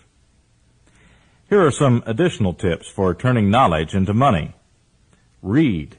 Read trade magazines and industry newsletters, not just from your own field, but from those with whom you do business. With the additional information and a better understanding of the work of others, you'll increase your ability to solve their problems, and you'll have more satisfied customers, supervisors, or subordinates. In other words, you'll more effectively serve the people you work with, automatically increasing your value to them. Improve your language skills. Your choice of words leaves an indelible impression on others. A strong resume, a good appearance, and a firm handshake are no match for bad grammar or a limited vocabulary. In Empires of the Mind, Dennis Waitley calls vocabulary the new sword in a knowledge-based world. He writes, in some of his earliest tests, Johnson O'Connor found a distinct correlation between vocabulary and career success. O'Connor consultants now stress the continuing importance of vocabulary. The aptitudes point which direction a person should go, concludes an O'Connor Foundation research paper, and the vocabulary level predicts how far a person will go in his or her career. Another way to say this is that limited vocabulary and feeble ability to communicate keep many people with excellent abilities of other kinds from developing them. Talk to those who have done what you're trying to do. Have you ever heard of anyone making an important decision based on the opinion of a neighbor, friend, or co-worker who has little or no experience in that field?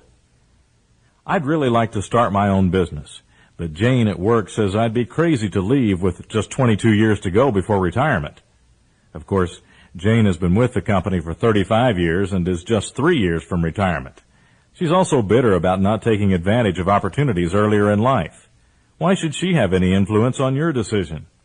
Unfortunately, we very often unload our most private thoughts and plans on those who are least equipped to really help us. Or, I thought about investing in that company, but Joe next door said he heard about someone who lost money. Joe probably has a passbook savings account and thinks the stock market is for millionaire high rollers. Now, it is possible that Jane and Joe may be entirely correct in their assessments. Accidents do happen. However, it would be best to seek advice from someone who has experience or certified expertise. Give some consideration to your sources of information. It would be staggering, not to mention depressing, to think of the opportunities, financial and otherwise, that have been missed because someone relied on a Jane or a Joe as a consultant. Take advantage of free information. The public library offers more than you think.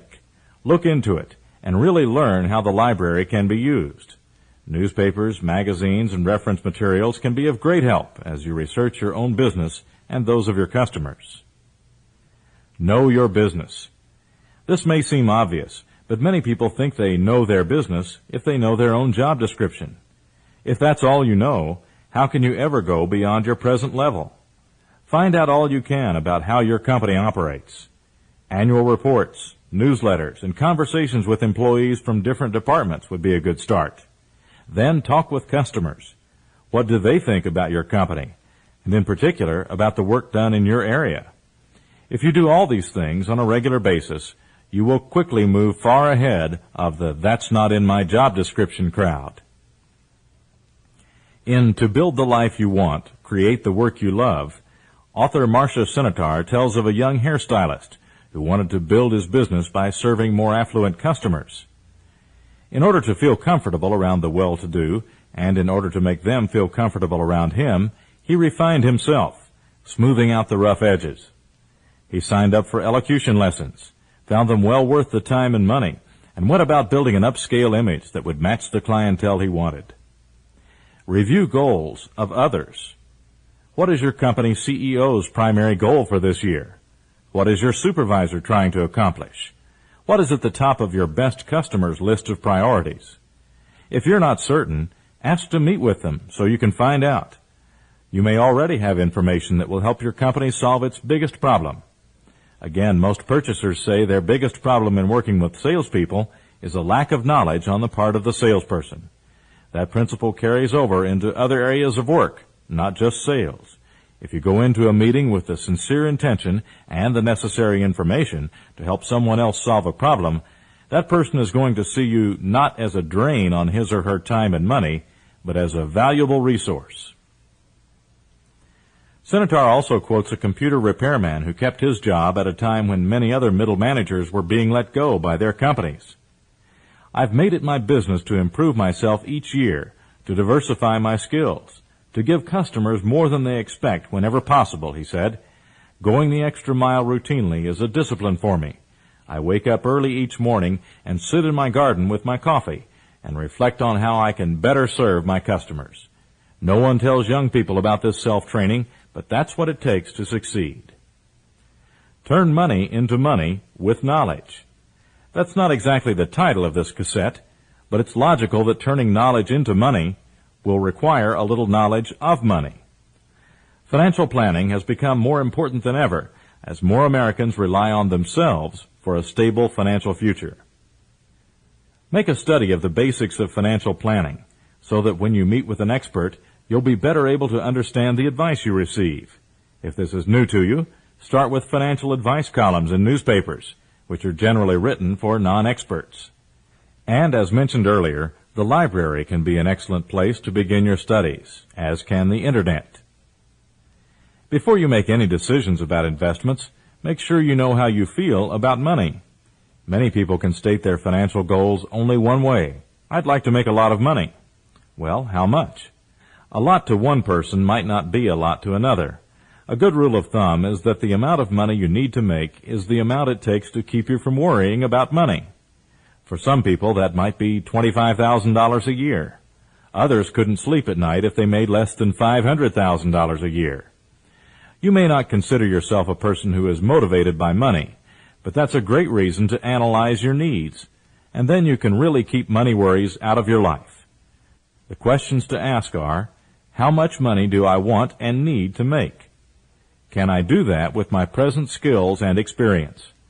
In other words, have I examined the goals of others and discovered how I can offer a product or service that will help them reach those goals, making me valuable to them? If my financial goals do not match up with my skills and experience at this time, which should I change? The financial goals or my skills and experience? You can take it from there. And you can bet, although that's not a sound financial planning idea, that some additional knowledge will be needed if you decide to stay with your original financial goal. For more about turning knowledge into money, see the 11 Lessons in Self-Leadership book for tips, including suggestions for further reading and a profile of a successful banker.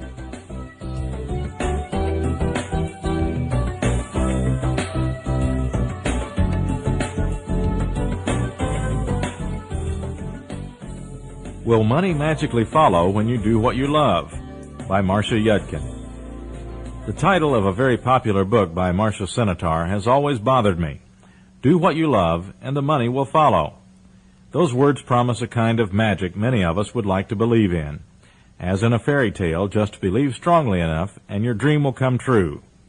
But where the consequences are concerned, this myth resembles an end-of-the-world cult more than a mere story. Lives can be wrecked when the faithful take irrevocable and premature steps to divest themselves of work that doesn't match the fantasy. Senator does acknowledge in the book that the method isn't foolproof, that even with the patient, disciplined, long-term effort at one's chosen vocation that she recommends, one can wait and wait and wait for the financial payoff. What she meant by her now famous phrase, she says, is just that the chosen work, like seeds, must come first, and that the bounty, like a harvest, comes later. When I read the book carefully, I couldn't find any mentions of psychological mechanisms that might account for why money would naturally flow in when we devote ourselves to work we love, even in the limited sense of seeds leading to a harvest. Senator does discuss self-esteem and explain what she calls the 3 laws of resourcefulness. But those 3 principles, faith in one's ability to solve problems, independent thinking, and determination, can function yoked to any old goal. I didn't doubt that pursuing one's deepest yearnings is more fulfilling, only that it has any connection, positive or negative, with financial rewards. So it came as a relief when I discovered another book that furnishes both hard data for her principle and eye-opening explanations for why people in the study who became wealthy did so by concentrating on work they loved. Psychologist and investment counselor Srolle Blotnick, Ph.D., followed 1,057 middle-class Americans for 20 years and discovered that of that number, 83 became millionaires. Astoundingly, every one of those 83 became wealthy accidentally, and every last person who hoped to become rich through deliberate efforts, especially through investing, failed. The unintended millionaires had numerous qualities in common. They were persistent, patient, non-competitive, willing to perform the nitty-gritty tasks that were part of their profession, and by and large uninterested in investing their money to best advantage. Their most revealing shared characteristic comes through best in contrast to those eager to invest their way to riches. The ambitious failures were impatient, selling out too soon to get the most of their investments, and so intent on finding the big breakthrough investment that they neglected to take care of pesky details and lost a lot of money in lousy deals. They also tended to grow too much without any credible foundation. The successful people, on the other hand, diligently worked at a profession they loved and found that wealth crept up on them through some seemingly accidental aspect of their work that had silently accumulated value. For example, a small-scale service provider became rich through owning a building she'd had to buy in order to stay in business. Blotnick points out that had she conceived of all that real estate purchase as an investment, she might not have bought that particular building and would probably not have kept it as long as she did, when it didn't yield the hoped-for bonanza soon enough. Blotnick, who published his findings in the 1980 book Getting Rich Your Own Way, concluded that investing in yourself pays off far better than anything else. For someone who does not believe in magic, his seeds to harvest account is much more satisfying. Marcia Yudkin is president of Creative Ways, a Boston-based consulting firm. She can be reached by phone at 617-871-1577. This article is recorded with permission from her bi-monthly newsletter, The Creative Glow, How to Be More Original, Inspired, and Productive in Your Work.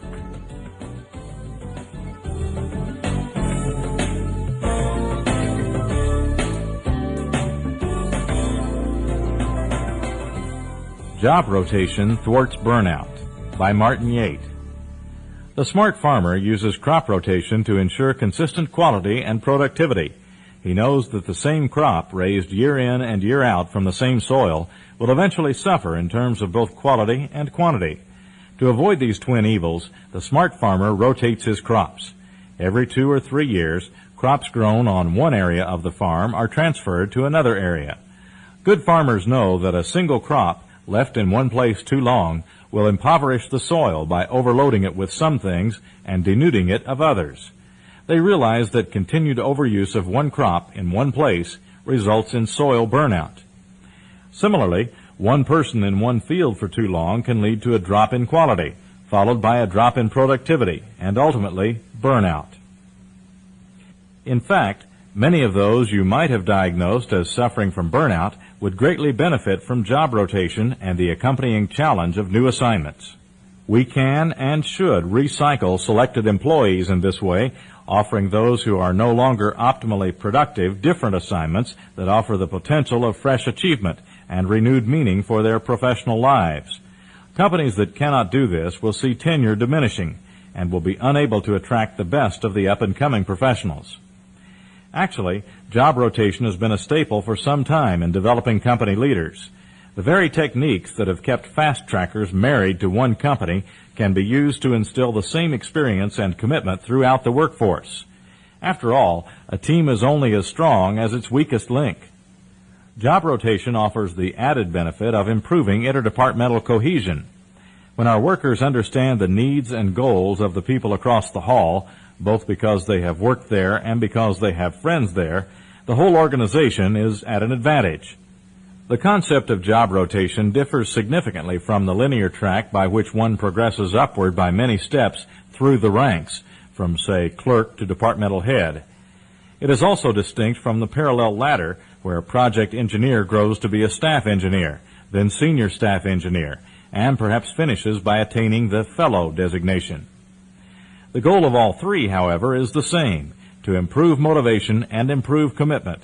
With job rotation, which can apply equally to an executive career path and the skilled and semi-skilled jobs of the shop floor, the idea is to move from the system of promoting within a specialized function to a system of promoting across functions. An executive might move from strategic planning to human resources, then to training, then to sales. A skilled worker in a machine shop would, over a period of time, achieve competence with all the jigs and presses in the shop, plus a thorough grounding in maintenance and quality control.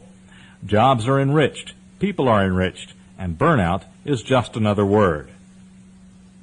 When our people are enriched, of course, our organizations are as well. Job rotation means you care for the employee. He is more than a means to an end, but a valued member of the family who should not be used to exhaustion and summarily replaced. Such attention to the employee's well-being and sense of self-worth can yield truly staggering levels of loyalty, the kind of loyalty companies these days often strive vainly to achieve by establishing intricate compensation packages. What good is a 401k plan if the issuer forgets to focus on the person receiving the check and abuses his goodwill by assigning him to the same deadening grind for years at a time? Even if the worker does stick around for the required number of years, what quality of work will have been the result? The goal is not to bribe our employees into continuing to punch a clock, but rather to inspire them to scale the heights for their sake and our own. The Future of Leadership, Leadership Learning, The 5 Stages of Development, by Dr. August W. Smith. Developing leaders and the organizations they guide is a never-ending dynamic process. Because internal and external requirements, relationships, and resources are ever-changing, the skills, roles, and styles leaders use and rely on must also change to meet the latest needs. Leaders need to learn how to deal with different types of requirements, how to develop different kinds of relationships, and how to coordinate different types of resources. We call this leadership learning, and it involves 5 stages of development. While there are a variety of leadership styles, effective leaders move between the various approaches, using them all at some point. As a leader, you might find each approach appropriate, depending on the situation you're facing. But your goal should be to reach the 5th stage of development, total leadership, which incorporates an understanding of all the other styles and roles. 1. Temporal leadership involves immediate concerns and pressing problems. An intervention approach is most useful in temporal leadership situations where problem-solving, crisis management, and negotiation skills are needed. The intervener style of leader is dominant, directed, and reactive. This is leadership by direction. The leader determines what is needed and when, where, and how to do it. The leader focuses on immediate pressing problems and concerns and corrects problems as they occur. Interveners emphasize authority, responsibility, and physical work conditions and safety security needs. There is often little interaction with others. 2. Transactional leadership focuses on ongoing operations, concerns, and exceptions to standard operations. This involves an implementation approach. The implementer style of leader is consistent, cautious, and current. This is leadership by definition. The leader defines requirements and maintains standards by coaching subordinates. The implementer strives for stable operations, schedules, and performance. Implementers emphasize accomplishment, efficiency, social order, and safety security needs like interveners. There is a codependent relationship between implementers and others with whom they must keep in touch to accomplish the work. This is basic management, but limited defensive leadership to maintain existing standards and operations and set requirements, relationships, and resources. 3. Transitional leadership marks a critical turning point in leadership. It is the shift from primarily defensive management and maintaining operations to improving operations. Emphasis is on continuous process improvement in all performance areas, and the leader is usually an improver. The improver style of leader is supportive, caring, and participative. This is leadership by dedication. The leader consults with subordinates in setting and adjusting their work requirements and standards. Cooperation between people and units is encouraged to make everything better. This means interaction with implementers and interveners to prevent problems. Feelings and interpersonal relationships are important to improvers. They emphasize acceptance, equity, and more options, and social belonging, esteem, and recognition needs. There is a healthy counterdependence that accepts different viewpoints from both leaders and followers. 4. Transformational leadership builds upon earlier incremental improvements to now address areas where major changes and innovations are needed and are possible. It is important to note that without greater participation in adjusting operations, most managers and leaders and their followers will not recognize the need for major changes and will resist them. The innovator style of challenging people and delegating decisions to lower levels where new actions and initiatives are needed helps make this happen. The innovator style of leader is creative, proactive, and inventive. This is leadership by delegation. The leader challenges each person to come up with new standards and ways of meeting work requirements. Individuals can take risks and fail without being branded. Both leaders and followers are expected to consider external relationships and competition in coming up with new initiatives. The innovator emphasizes autonomy, opportunities, self-determination, and partnerships. There is a high degree of follower independence, and work teams are more self-directed. This is proactive, fully offensive leadership. Note the progression from being an intervener or defensive troubleshooter and firefighter, largely correcting past problems and exceptions, to also being an implementer, responsive to current operations and needs. Recognizing pressing problems and dealing with current operations often take most of the time and attention of supervisors and leaders. As leaders advance, there is an added impetus to prevent problems and anticipate future operations and needs. This requires learning to use the improver and innovator styles and to integrate them into overall management and leadership practices. The improver and innovator styles should be used by leaders at all levels. 5. Total leadership goes beyond proactive changes and innovations to fit them into the overall management and leadership situation. It is possible to challenge people and still not coordinate them to best advantage. Total leadership means understanding all the other styles and roles and making appropriate trade-offs between them. It means balancing concerns for continuing and changing requirements, for building cooperation and joint partnerships, and for allocating and using human and other resources to maximize competencies and all resource capacities. The integrator style of leader is best able to perform total leadership. The integrator is interactive and emphasizes coordinated teams, a common vision, and shared identity. This is leadership by design and development. The integrator recognizes that different approaches and models are important in different situations, but that multiple styles better meet the needs of the overall situation. Integrators emphasize overall achievement and accountability, effectiveness, and excellence. They focus on overall needs and priorities. The emphasis is on balancing the forces of continuity and change and cooperation as they affect individuals, groups, and organizations. The integrator emphasizes interdependence as the highest form of leadership. Integrators also tend to utilize resources well because they are aware of overall requirements, relationships, and resources to meet major priorities and to prepare for the future. Leadership is a critical resource in every organization. Leaders contribute in multiple ways to make new realities possible. Real leaders make a lasting difference. They leave a living legacy that continues to grow and develop in many other careers and lives. Leaders who possess vision, who understand and develop structures that reflect their visions, who demand accountability and are accountable themselves, and who are effective advocates for positive change, these are the leaders we want and need. Such leaders are the embodiment of multidimensional leadership, and they represent the best of leadership. Dr. August W. Smith is president of Development Dynamics, an Austin-based consulting firm that advocates public-private partnerships and interactive management. He also is a research director of the Center for Interactive Management Leadership, a nonprofit group that builds interactive educational and research partnerships with leading national and international institutions, governments, and companies.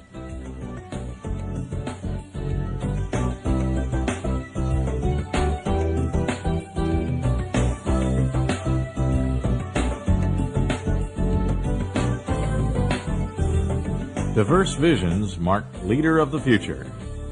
American business leaders are missing in action. At a time when leadership is more crucial than ever to our very survival, there is a severe shortage of qualified people to lead corporations into the next century. James F. Bolt, Chairman, Executive Development Associates. If such a leadership crisis is considered real, who better than Peter Drucker, the acknowledged father of modern management, to compile a broad base of leaders, best-selling authors, world-renowned consultants, and respected executives to offer new thinking on confronting it. In his new collection, The Leader of the Future, New Visions, Strategies, and Practices for the Next Era, 1996, Chelsea Bass, San Francisco, Drucker explores what the world's top leadership experts envision and the kinds of leaders needed to create that reality. In his foreword, Drucker says that the two most important leadership lessons he has learned from more than 50 years' experience are unambiguous. The first is that there may be born leaders, but these are few and far between. The second is that leadership personality, leadership style, and leadership traits do not inherently exist. Leadership, he concludes, can and must be learned. Effective leaders, Drucker says, know four simple things. 1. The only definition of a leader is someone who has followers. 2. A leader is not someone who is loved or admired. Popularity is not leadership. Results are. 3. Leaders are highly visible and set examples. 4. Leadership is not rank, privileges, or money. It is responsibility. Having established these criteria, Drucker opens discussion through the remarkable group of essays written specifically for this collection. The first section, Leading the Organization of the Future, looks at the unique qualities required of leaders to be effective in the organization of tomorrow. William Bridges, author of Job Shift, How to Prosper in a Workplace Without Jobs, states that every generation rebels, not only against particular leaders, but also against their style of leadership. Today, business is reacting against the patriarchal style that led military organizations and later great industrial ones that dominated the last half-century. While such leaders may have been appropriate at that time, Bridges argues today, for numerous reasons, leadership has changed. In today's workplace, three characteristics of work shape the kind of leadership required. Bridges lists these as the speed of change, the fact that more work is knowledge-based, and that organizations are unbundling or outsourcing many of their activities. Joining Bridges in this section are Charles Handy, writing on the new language of organizing and its implications for leaders; Peter Singhi, describing the challenges of systemic change in building learning organizations; and Ken Blanchard, who makes a case for turning the organizational pyramid upside down to create effective leadership. Part 2, Future Leaders in Action, describes practical strategies that leaders will need to be competitive in tomorrow's fast-paced world. This section includes educator and consultant Rosabeth Moss Cantor's article on world-class leadership. Cantor states that leadership of the future will differ from the past in that leaders will no longer be able to maintain insularity. Leaders, she argues, must become cosmopolitans who can forge links between organizations and expand the pie for everyone. James Kouzes and Barry Posner outline 7 lessons for leading the voyage to the future. James Heskett and Leonard Schlesinger describe how leaders can create high-performance cultures. Francis Hesselbein president of the Peter F. Drucker Foundation, gives her observations of the hazards and opportunities that lie ahead for leaders. And David Noer analyzes both the costs and benefits of a newly re-engineered world. The authors in Part 3 target the area of leadership development. In his essay, Three Roles of the Leader in the New Paradigm, Stephen R. Covey outlines the activities of pathfinding, aligning, and empowering as the new paradigm of principle-centered leadership.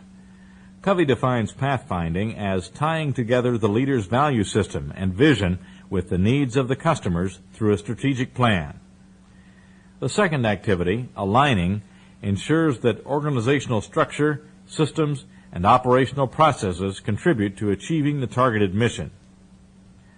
Also in this section, James Bolt decries the need for developing three-dimensional leaders, with the strict injunction that workaholics need not apply. Richard J. Leider outlines the ultimate task of being a leader, self-leadership. Douglas K. Smith presents the complex dilemma for leaders of following, and Marshall Goldsmith stresses the need for leaders in the future to ask for input from key stakeholders in order to increase leadership effectiveness. The final part of the book, Executives on the Future of Leadership, reads as a roundtable discussion of executives sharing their personal experiences and views on the future. C. William Pollard, chairman of the Service Master Company, describes the qualities of the leader who serves. William Steer, Jr., chairman and CEO of Pfizer Incorporated, summarizes the challenge for leaders in the rapidly changing healthcare profession. Stephen Bornstein of ESPN and Anthony Smith of Kilty Goldsmith & Company collaborate on the challenging puzzles that the leader of the future will be called upon to solve. And Sarah Melendez, noting that so much has been written about leadership that it is difficult to avoid cliches, attempts to give an outsider's view of the subject. The leader of the future challenges readers to be open to new ideas, to take the best from some of the top minds in the field, and to apply this learning to leadership in all areas of life. Each author provides a unique perspective on the future, and together this thinking forms an unparalleled guide to becoming an effective leader in the organization of tomorrow. The first step, as editor and contributing author Marshall Goldsmith challenges, is simple. Read this book.